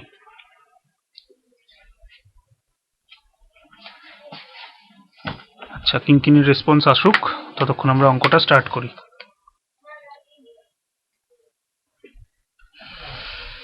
আমাদের পেন্সিল কোথায় গেল? দেখো, ফার্স্টে আমরা কোন অঙ্কটা করব? এই অঙ্কটাই ধরো করি, 1 নম্বরের অঙ্কটা। দেখো কি বলেছে, দাদা প্রিমিয়ামের জায়গাটা বলো। আচ্ছা, বলছি প্রিমিয়ামের জায়গাটা, একটু বাকিরা দাঁড়াও। হুম, দেখো, যদি প্রিমিয়াম পাওয়া যায়, মানে প্রিমিয়ামে যদি ডিবেঞ্চার ইস্যু করা হয়, ধরো আমাদের ডিবেঞ্চারের দাম 100 টাকা, আমরা ইস্যু করছি 120 টাকায়। তার মানে কি? তার মানে আমরা 100 টাকা নেবো ডিবেঞ্চার বাবদ, আর 20 টাকা নেবো প্রিমিয়াম। ওকে, তাহলে এই যে 20 টাকা প্রিমিয়াম বাবদ নিচ্ছি, এই 20 টাকা আমরা আলাদা সিকিউরিটিজ প্রিমিয়াম বলে লিখি, আর এই যে 100 টাকা, এটা আমরা ডিবেঞ্চার বলে লিখি। কারণ 100 টাকা আমরা ডিবেঞ্চার বাবদ পাবো তাই ডিবেঞ্চার লিখবো, 20 টাকা আমরা সিকিউরিটিজ প্রিমিয়াম পাবো তাই সিকিউরিটিজ প্রিমিয়াম বাবদ লিখবো। ওকে, তাহলে আমরা ধরে নিই, এই যে এক্সাম্পল দিচ্ছি সেখানে ধরে নিই আমরা এই প্রিমিয়ামের টাকাটা আমরা অ্যালটমেন্টের সময় অ্যাডজাস্ট করব। তাহলে তাই যদি হয়, আমরা অ্যালটমেন্ট হিসাবে কত পাচ্ছি? মোট 120 টাকা। তাহলে ডিবেঞ্চার অ্যালটমেন্ট অ্যাকাউন্টে ডেবিট করবো 120 টাকা। আর ডিবেঞ্চার হিসাবে কত পাচ্ছি? 100 টাকা। তাহলে ডিবেঞ্চার অ্যাকাউন্টে 100 টাকা ক্রেডিট করব। বাকি যে 20 টাকা পাচ্ছি সেটা কি পারপাস পাচ্ছি? প্রিমিয়াম পারপাস, তাই সেটা সিকিউরিটিজ প্রিমিয়াম অ্যাকাউন্টে ক্রেডিট করব। তাহলে মোট ডিবেঞ্চার অ্যালটমেন্টে গেল 120 টাকা, যার মধ্যে 100 টাকা হচ্ছে ডিবেঞ্চারের, তাই ডিবেঞ্চারকে ক্রেডিট করব। সিকিউরিটিজ প্রিমিয়াম 20 টাকা, তাই 20 টাকা সিকিউরিটিজ প্রিমিয়াম অ্যাকাউন্টে ক্রেডিট করব। এরপরে যখন ব্যাংকে টাকাটা পাবো, তখন আমরা ব্যাংক অ্যাকাউন্টকে ডেবিট করব, 120 টাকা পাবো, টু এই যে ডিবেঞ্চার অ্যালটমেন্ট অ্যাকাউন্ট যেটাকে ডেবিট করেছিলাম সেটাকে ক্রেডিট করে দেবো।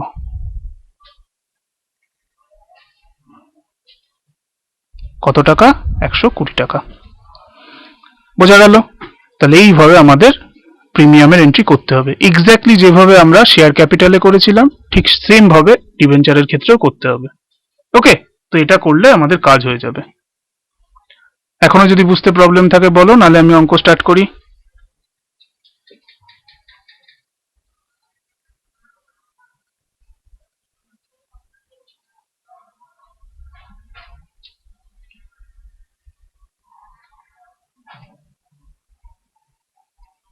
প্রবলেম থাকলে বলো, ততক্ষণ আমরা অঙ্কটায় যাই। হ্যাঁ,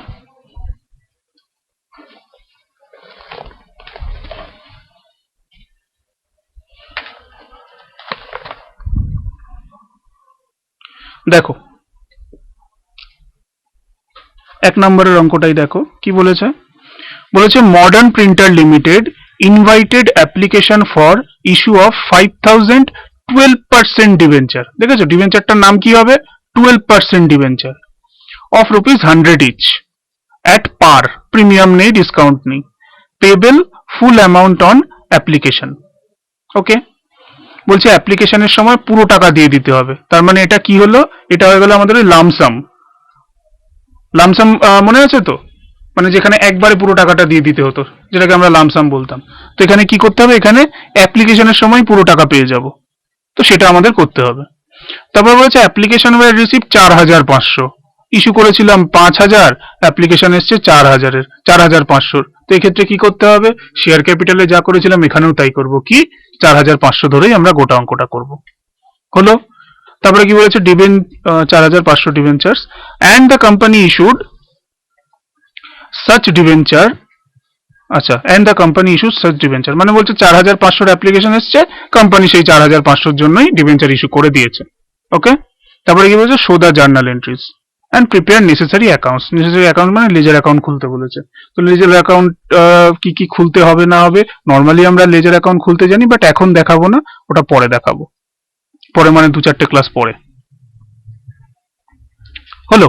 তাহলে এখানে আমাদের কি বলেছে? 5000 ডিবেঞ্চার ইস্যু করা হয়েছে, 12% এক একটা মানে ডিবেঞ্চারের নাম হচ্ছে 12% ডিবেঞ্চার, এক একটা ডিবেঞ্চারের দাম 100 টাকা করে, অ্যাপ্লিকেশন এসছে 4500, তাহলে আমরা 4500 ডিবেঞ্চার ইস্যু করব। বাস, বলেছে সব টাকা অ্যাপ্লিকেশনের সময় পাওয়া গেছে, আমাদের অঙ্ক করতে হবে। একদম সিম্পল অঙ্ক, দেখো কিভাবে করবে, তোমরাও সাথে সাথে করো। আচ্ছা, তোমরা যদি টুকতে চাও টুকে নিতে পারো, আমি একবার মুখে বলে দিই। Modern printers limited invited applications for issue of 5000, 12% debentures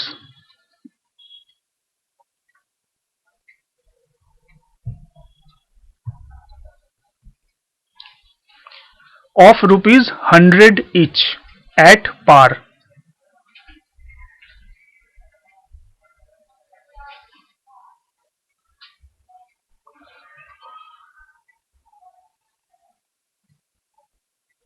Payable full amount on application, full stop. Application were received for 4500 debentures and the company issued such debentures,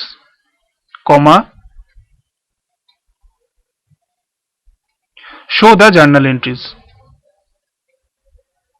বাস হলো। তো স্টার্ট করি এবার।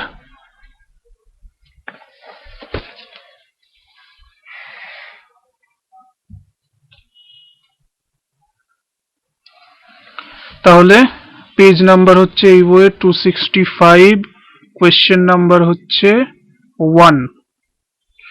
তাহলে অঙ্কে কি বলেছে? আচ্ছা, তোমরা যেরকম ছক কাটো একদম সেম জার্নালের ছক কেটে নেবে, যেরকম দুখানা ঘর হয়, একটা ডেবিটের ঘর একটা ক্রেডিটের ঘর কেটে নেবে, এদিকে একটা ডেটের ঘর হয়ে গেল। আর যা যা লেখার প্রয়োজন পড়ে, ইন দ্য বুকস অফ কোম্পানির নাম, journal entries, date, particular, amount rupees, debit credit, folio number. Okay, আমরা একটু তাড়াতাড়ি করার জন্য এগুলোকে আপাতত স্কিপ করছি, ডাইরেক্ট চলে আসছি আমরা এন্ট্রিতে। ফার্স্ট এন্ট্রি তাহলে কি বলেছিল? যে 4500 ডিবেঞ্চার আমাদের কাছে অ্যাপ্লিকেশন এসছে 100 টাকা করে। তাহলে তার এন্ট্রি কি হবে? টাকাটা ব্যাংকে আসবে, তাহলে ব্যাংক অ্যাকাউন্ট ডেবিট করবো। আমরা জানি অ্যাপ্লিকেশনের সময় আগে ব্যাংকে টাকা ঢোকে, তাহলে ব্যাংক অ্যাকাউন্ট ডেবিট করব। কত অ্যাপ্লিকেশন এসছে? 4500। 5000 অ্যাপ্লিকেশন আসেনি, 4500 এসছে, তাহলে 4500 ইন্টু কত টাকা করে? অ্যাট পার বলেছে, তাহলে 100 টাকা করে। 4,500 ইন্টু 100, মোট কত হলো? 4,50,000 টাকা। টু কি লিখবো? Two debenture application account.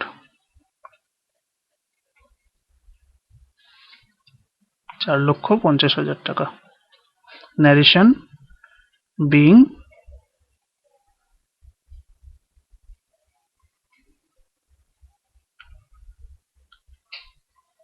application money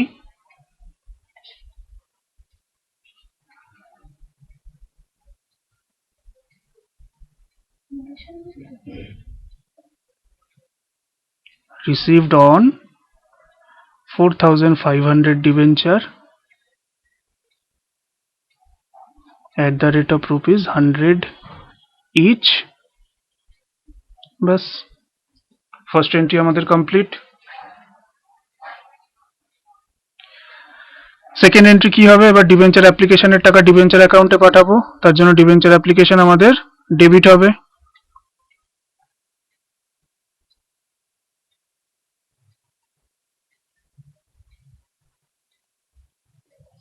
two debenture account হবে। এক্ষেত্রে আমাদের অ্যাকাউন্টের নাম কি ছিল? 12% ডিবেঞ্চার, তাহলে লিখবো 12% ডিবেঞ্চার অ্যাকাউন্ট। কত? 4,500 ডিবেঞ্চার 100 টাকা করে, 45,000 45,000। Narration being 4,50,000। Oh sorry, 4,50,000 4,50,000।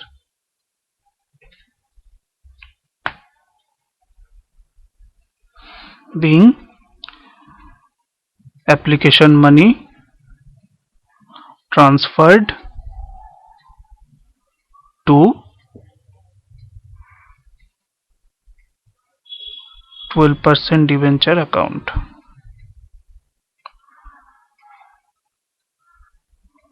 on 4,500 debentures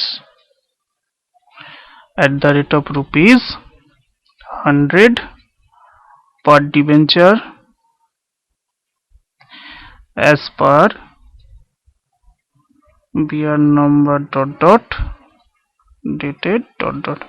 ওখানে যেমন ক্যাপিটাল ইকুইটি শেয়ার ক্যাপিটালে ট্রান্সফার হলে আমরা বিআর নাম্বার ডেটেড লিখতাম, এখানে ডিবেঞ্চার অ্যাকাউন্টে ট্রান্সফার হলে বিআর নাম্বার ডেটেড লিখবো, কারণ এটার জন্য বোর্ড মিটিং এ ডিসিশন নেওয়ার দরকার থাকে, যে কারণে বোর্ড রেজলিউশন হয় আর তার ডেট হয়।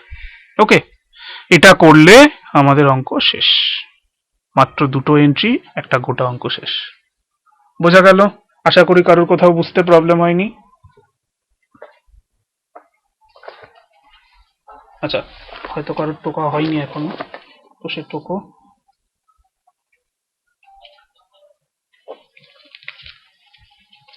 এটা টুকতে থাকো, আর তার সাথে আর একটা জিনিস দেখতে থাকো।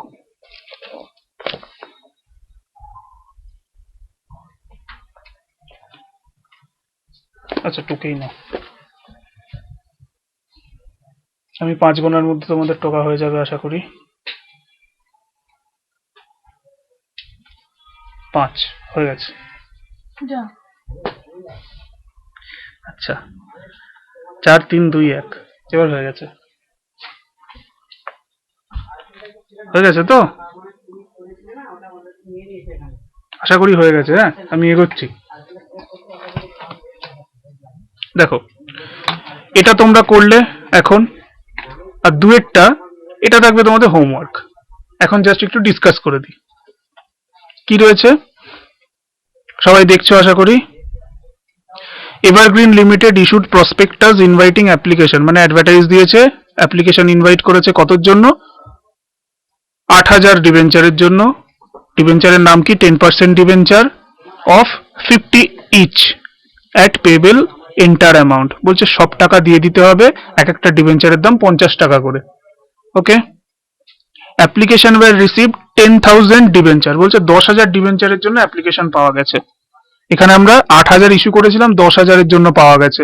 তাহলে 2,000-এর টাকা কি করতে বলেছে? যে 2,000 এক্সেস আমরা অ্যাপ্লিকেশন পেয়েছি, কি করতে বলেছে দেখো, the company issued the required debenture, required মানে যতটা প্রয়োজন ততটা ইস্যু করেছে। কতটা প্রয়োজন ছিল? 8,000 প্রয়োজন ছিল, তাহলে 8,000 ইস্যু করেছে। তার মানে কি দাঁড়াবে? মানে 2,000 টাকা ফেরত দিয়ে দিয়েছে ইন নর্মাল কোর্স, সাধারণভাবে। তাহলে 2,000 টাকা ফেরত দিয়ে দিয়েছে। তাহলে আমরা যদি এক্সেস অ্যাপ্লিকেশন পাই সেক্ষেত্রে আমরা কি এন্ট্রি করি? বাকি টাকাটা ফেরত দেওয়ার জন্য যা এন্ট্রি করি তোমরা সেভাবে করবে। এটা হোমওয়ার্ক থাকলো, আমি দেখবো। ওকে, এখানে বুঝতে আশা করি আর অন্য কোনো প্রবলেম থাকবে না। ওকে, তাহলে এটা হোমওয়ার্ক থাকলো দুয়েরটা। হলো, এবারে আর জাস্ট একটা অঙ্ক করব, করলে আজকের ক্লাস শেষ।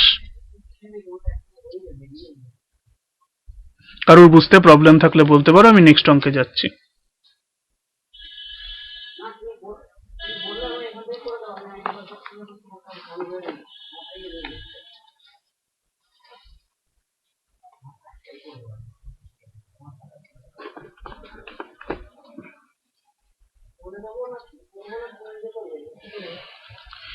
এবারে আমরা কোয়েশ্চেন নাম্বার 9 দেখব। ওকে,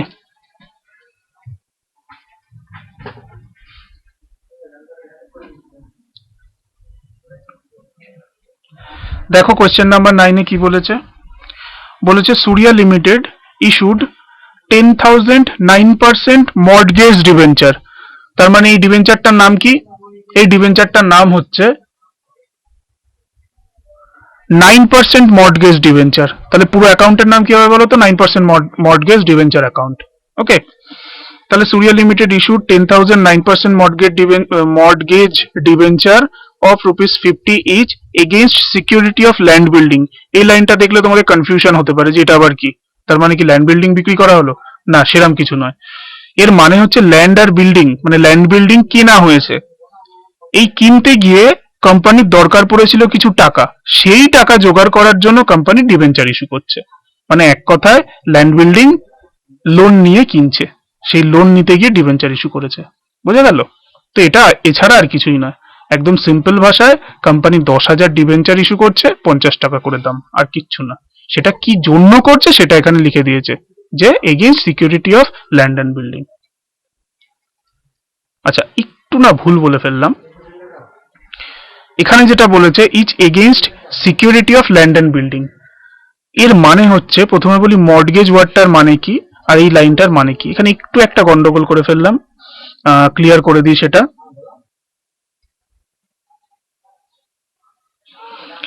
সেটা হলো, এখানে বলেছে against security of land and building. এর মানে হচ্ছে আমরা যখন কোনো লোন নিই, সেটা ব্যাংকের কাছ থেকে হোক বা যে কোনো কারুর কাছ থেকে হোক, যদি আমরা কারোর কাছে লোন চাইতে চাই, সে সব সময় কি বলে যে এর এগেইনস্টে বন্ধক কি রাখবে।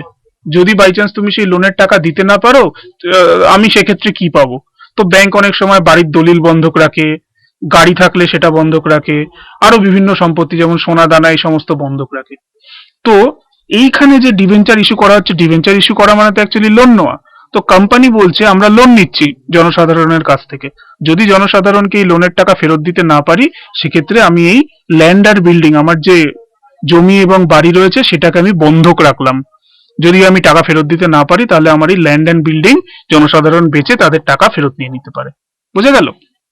তো এখানে against security of land and building মানে হচ্ছে এই জমি বাড়ি যেটা রয়েছে, এই সুরিয়া লিমিটেডের এই জমি বাড়ি বন্ধক রেখে কোম্পানি এই লোনটা নিচ্ছে, মানে ডিবেঞ্চার ইস্যু করছে। আর এই মর্টগেজ মানে হচ্ছে এই বন্ধক। মর্টগেজ মানে হচ্ছে বন্ধক। যখন কোনো কিছু বন্ধক রেখে ডিবেঞ্চার ইস্যু করা হয়, লোন নেওয়া হয়, তখন তাকে মর্টগেজ বলে। এখানে মর্টগেজ হিসাবে কি থাকছে? Land and building. তাহলে এই ডিবেঞ্চার অ্যাকাউন্টের নাম হবে 9% মর্টগেজ ডিবেঞ্চার। আর এর এগেনস্টে বন্ধক কি থাকছে? বন্ধক থাকছে হচ্ছে ল্যান্ড অ্যান্ড বিল্ডিং। যদি কোনো কারণে কোম্পানি ডিবেঞ্চারের টাকা ফেরত দিতে না পারে, তখন শেয়ার হোল্ডাররা এই ল্যান্ড অ্যান্ড বিল্ডিং বিক্রি করে তাদের টাকা তারা ফেরত নিয়ে নিতে পারে।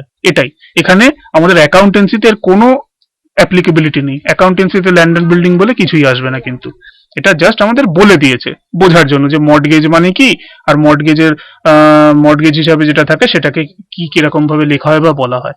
তাহলে এখানে 10,000 ডিবেঞ্চার ইস্যু করছে, 9% ইন্টারেস্ট রেট হবে সেই ডিবেঞ্চারের, 50 টাকা করে দাম। আমাদের এটা নিয়ে না অঙ্কে মাথা ব্যথা করার কোনো জায়গাই নেই। ওকে, এটা জাস্ট নামের মধ্যে পড়ে যাচ্ছে। তাহলে 10,000 ডিবেঞ্চার ইস্যু করা হচ্ছে 50 টাকা করে, ব্যাস। বলেছে অ্যাট পার, মানে কোনো প্রিমিয়াম নেই বা কোনো ডিসকাউন্টও নেই। বলছে 30 টাকা অ্যাপ্লিকেশনে দিতে হবে অ্যান্ড দ্য ব্যালেন্স, মোট হচ্ছে 50 টাকা, যার মধ্যে 30 টাকা অ্যাপ্লিকেশনে দিতে হবে, আর ব্যালেন্স মানে কত, 20 টাকা। 20 টাকা কখন দিতে হবে, অ্যালটমেন্টে। তাহলে 30 টাকা আমাদের দিতে হবে অ্যাপ্লিকেশনে, 20 টাকা অ্যালটমেন্টে। অ্যাপ্লিকেশন ওয়ার রিসিভ 9000, ইস্যু কত করেছিল 10,000, অ্যাপ্লিকেশন পেয়েছি 9,000, মানে 1,000 অ্যাপ্লিকেশন কম পেয়েছি। তাহলে এখন 9,000-এর ওপরেই কাজ করব, 9,000 ডিবেঞ্চার অনলি। আর একটা লাইন অ্যাড করে দিয়েছে, expenses on issue of debenture paid by cheque 12,000। বলছে এই ডিবেঞ্চার ইস্যু করতে গিয়ে কোম্পানির 12,000 টাকা খরচ হয়েছে, সেটা চেকে পে করা হয়েছে, মানে ব্যাংকের থেকে খরচ হয়েছে। তো আমরা জানি খরচের কি এন্ট্রি হবে, সেটা শেষে করব। তাহলে অঙ্কটা শুরু করা যাক, জাস্ট দুটো জিনিস, অ্যাপ্লিকেশন আর অ্যালটমেন্ট, দেখো কি হয়। তো অঙ্কটা কেউ লিখতে চাইলে লিখে নাও, আমি ততক্ষণ পেজ উল্টাই।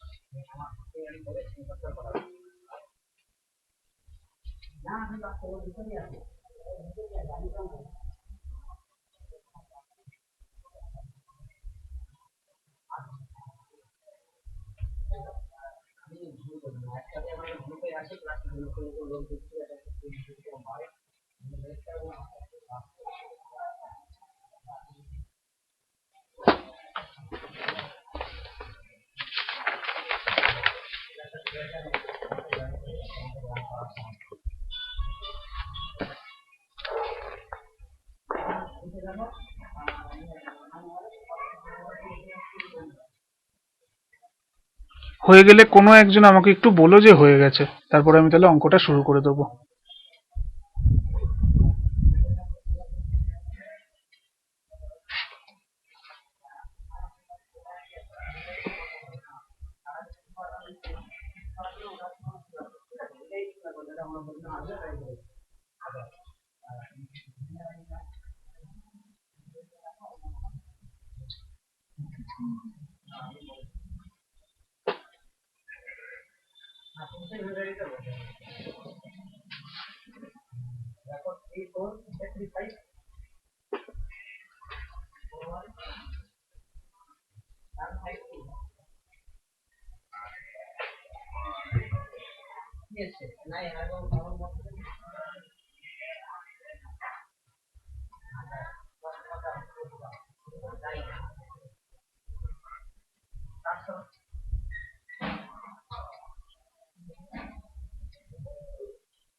একটু তাড়াতাড়ি কনফার্ম করো, তাহলে অঙ্কটা শেষ করতে পারবো, শেষ করলেই কিন্তু হয়ে যাবে।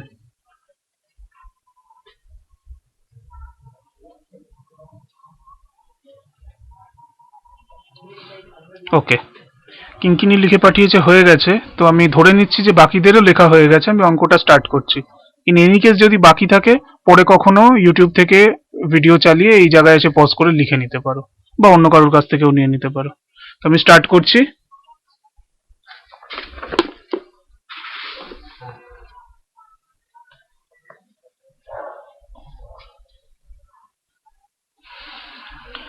নর্মালি যেরকম জার্নালের ছক হয় তেমন ছক কাটবে, আমি এখানে ছক কাটছি না আপাতত, আমি অঙ্কটা শুরু করে দিচ্ছি। হ্যাঁ, কি বলেছে প্রথমে আমাদের করতে হবে যে 9,000 ডিবেঞ্চারের জন্য অ্যাপ্লিকেশন এসছে 50 টাকা করে। ওকে, তো তার এন্ট্রি করে ফেলি। কি হবে, প্রথমে ব্যাংক অ্যাকাউন্টে টাকা আসবে, অ্যাপ্লিকেশনে এসছে 30 টাকা করে, অ্যাপ্লিকেশন 30 টাকা, 20 টাকা অ্যালটমেন্ট। তাহলে যদি 30 টাকা অ্যাপ্লিকেশন হয়, তার এন্ট্রি কি হবে, ব্যাংক অ্যাকাউন্ট ডেবিট হবে টু ডিবেঞ্চার অ্যাপ্লিকেশন অ্যাকাউন্ট।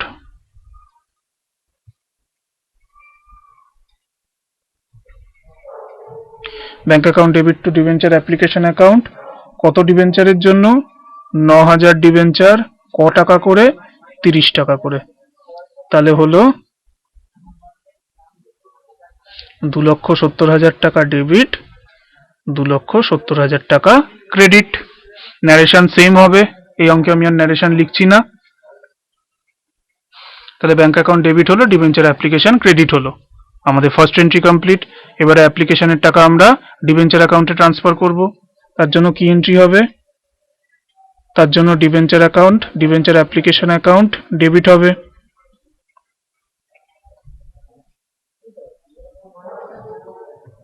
আর এখানে নামটা হবে হচ্ছে 9% mortgage, GAGE 9% mortgage, MORTGAGE mortgage debenture. কত টাকা?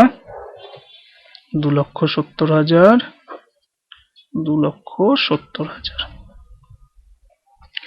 9,000 করে ডিবেঞ্চার, 30 টাকা করে। বোঝা গেল? তাহলে ফার্স্ট এন্ট্রি হয়ে গেল, সেকেন্ড এন্ট্রি হয়ে গেল। ফার্স্ট এন্ট্রিতে আমরা অ্যাপ্লিকেশন বাবদ টাকা পেলাম, সেকেন্ড এন্ট্রিতে আমরা অ্যাপ্লিকেশনের টাকা ডিবেঞ্চার অ্যাকাউন্টে ট্রান্সফার করে দিলাম।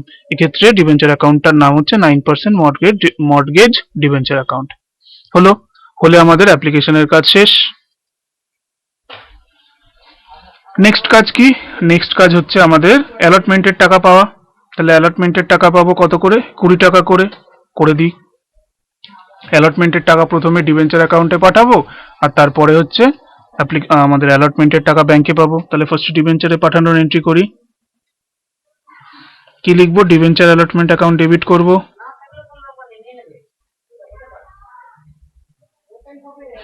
ডিবেঞ্চার অ্যালটমেন্ট অ্যাকাউন্ট ডেবিট করব to 9% GAGE mortgage debenture account. কত টাকা হবে? 9,000 ডিবেঞ্চারের জন্য 20 টাকা করে, তাহলে হবে 1,80,000 টাকা। তাহলে ডিবেঞ্চার অ্যালটমেন্ট অ্যাকাউন্ট ডেবিট হলো to mortgage debenture account, 9% mortgage debenture account credit হলো। 9,000 ডিবেঞ্চারের জন্য 20 টাকা করে, 1,80,000 টাকা, 1,80,000 টাকা হয়ে গেল।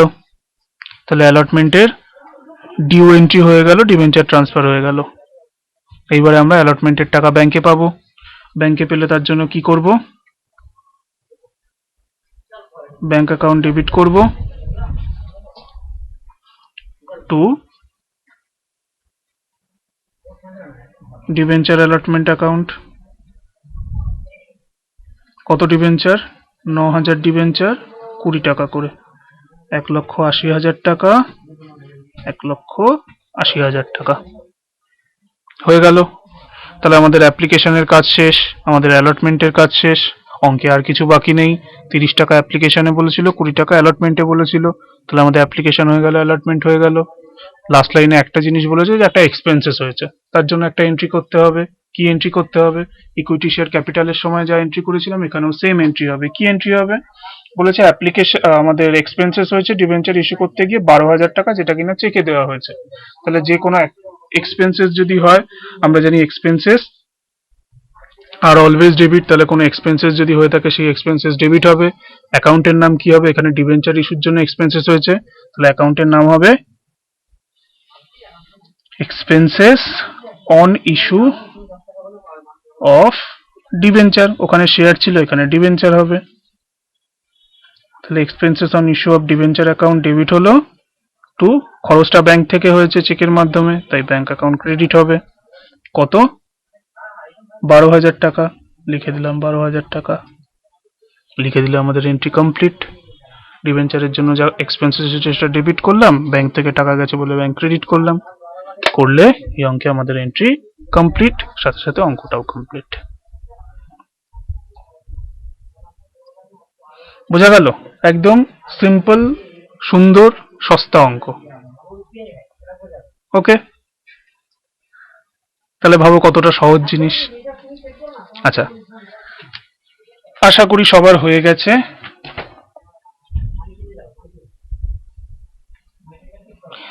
দেখো, আমরা এই অঙ্কটা করলাম, ঠিক তার পরের অঙ্কটা 10 নম্বর অঙ্কটা, এটা তোমাদের হোমওয়ার্ক থাকবে বা ডিসকাস করে দিই।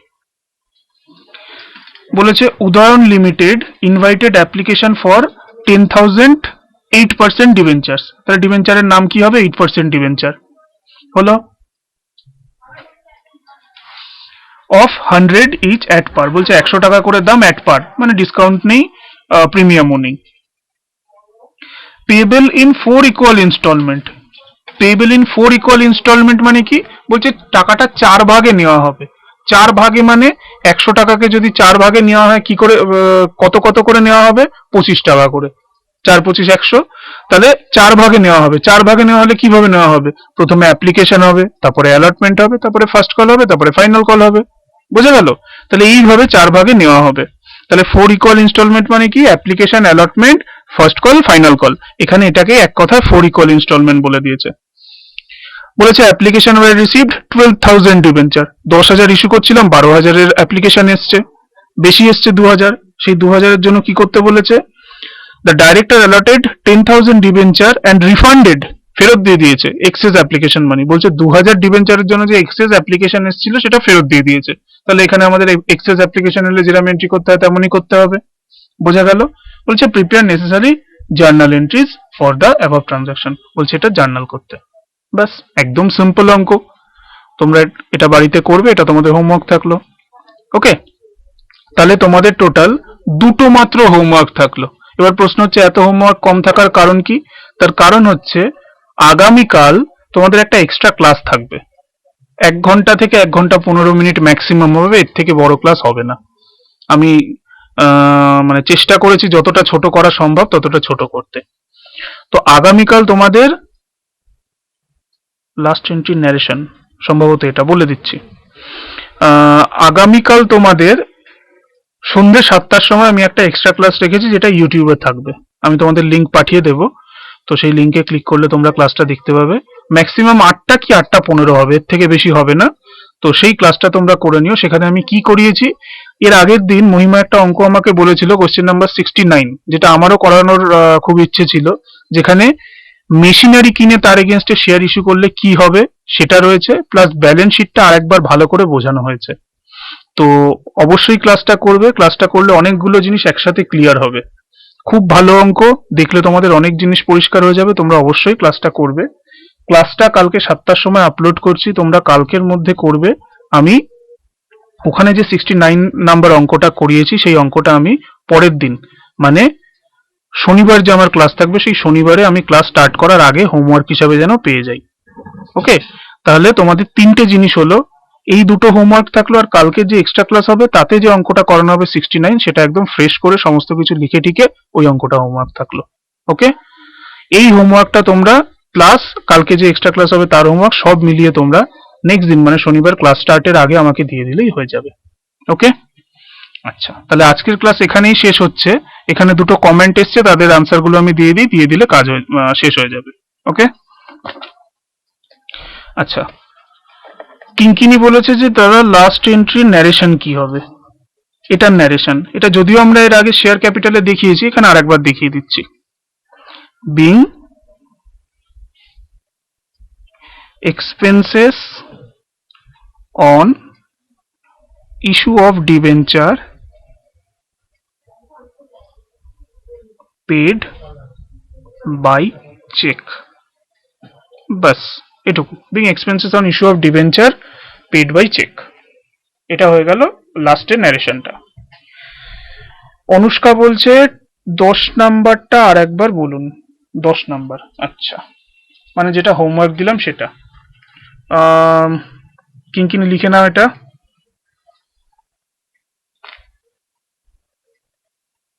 আচ্ছা,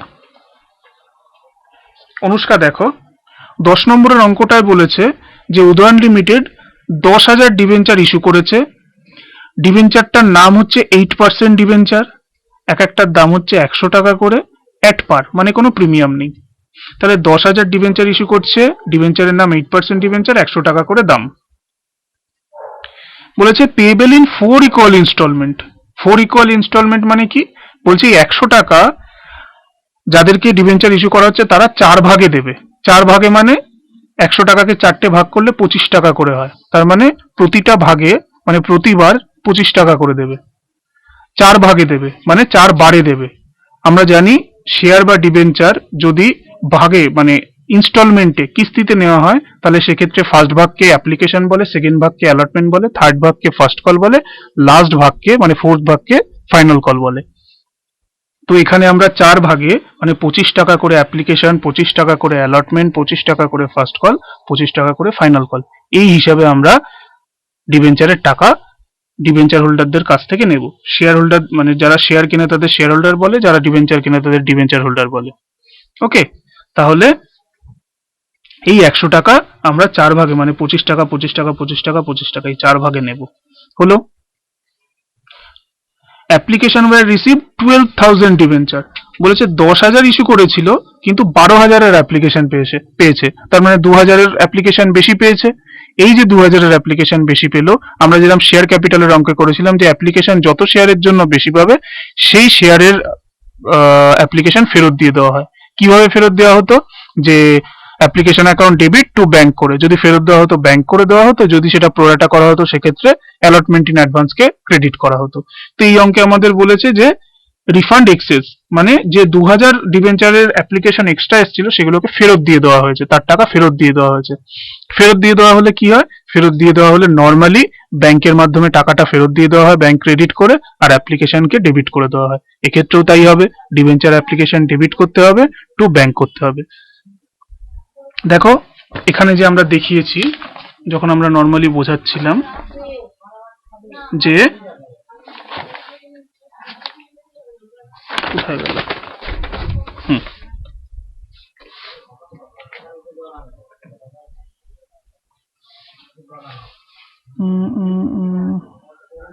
এই তো, এই যে যদি আমরা এক্সেস অ্যাপ্লিকেশন পাই সেক্ষেত্রে আমরা কি এন্ট্রি করি? এক্সেস অ্যাপ্লিকেশন পেলে আমরা নর্মালি যখন অ্যাপ্লিকেশন পাচ্ছি ব্যাংক অ্যাকাউন্ট ডেবিট করছি, যতগুলো হোক, এই অঙ্কের ক্ষেত্রে যেমন 12,000 দিয়েছে তাহলে 12,000 অ্যাপ্লিকেশন ইন্টু 25 টাকা করে যা হচ্ছে সেটা লিখবো ব্যাংকে টু ডিবেঞ্চার অ্যাপ্লিকেশন বলে। এবার 2,000 অ্যাপ্লিকেশন বেশি এসছে তো সেই তার জন্য কি করব? তার জন্য সেই 2,000 অ্যাপ্লিকেশনের টাকা ফেরত দিয়ে দেবো। তাহলে তার জন্য ডিবেঞ্চার অ্যাপ্লিকেশনকে ডেবিট করব 2,000 ইন্টু 25 করে, তার এগেনস্টে ক্রেডিট কি করব? এখানে বলা হয়েছে 2,000 অ্যাপ্লিকেশনই ফেরত দিয়ে দেওয়া হয়েছে, তার জন্য টাকা রিফান্ড করে দেওয়া হয়েছে, তাহলে সেই 2,000 অ্যাপ্লিকেশনের জন্য ব্যাংকে আমরা ক্রেডিট করে টাকা ফেরত দিয়ে দেবো। এখানে প্রোরাটা করতে বলেনি তাই প্রোরাটা হবে না। তাহলে এই ক্ষেত্রে এন্ট্রি কি হবে? Debenture application debit to bank account করলে আমাদের কাজ হয়ে যাবে।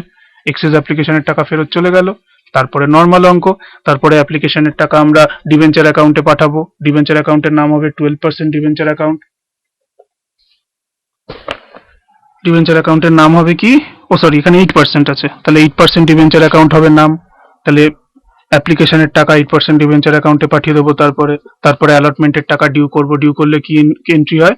Debenture allotment account debit two 8% debenture account, তারপরে অ্যালটমেন্টের টাকা ব্যাংকে পাবো। একইভাবে ফার্স্ট কলের এন্ট্রি ডিউ করব, ফার্স্ট কলের টাকা ডিবেঞ্চারে পাঠাবো, তারপরে ফার্স্ট কলের টাকা আমরা ব্যাংকে পাবো, তারপরে ফাইনাল কলের মানি ডিউ করব, তারপরে ফাইনাল কলের মানি আমরা ব্যাংকে পাবো। করলে আমাদের অঙ্ক শেষ, একদম সিম্পল অঙ্ক। যদি বুঝতে প্রবলেম থাকে বলো, আর যদি না থাকে তাও কনফার্ম করো, করলে আজকে ক্লাস শেষ করব।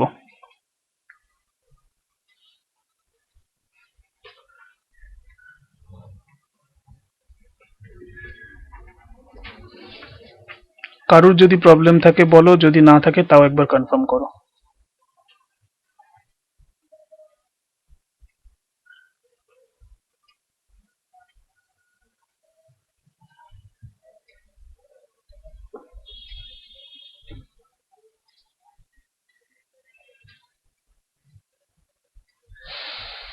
আশা করছি কারুর কোনো প্রবলেম নেই।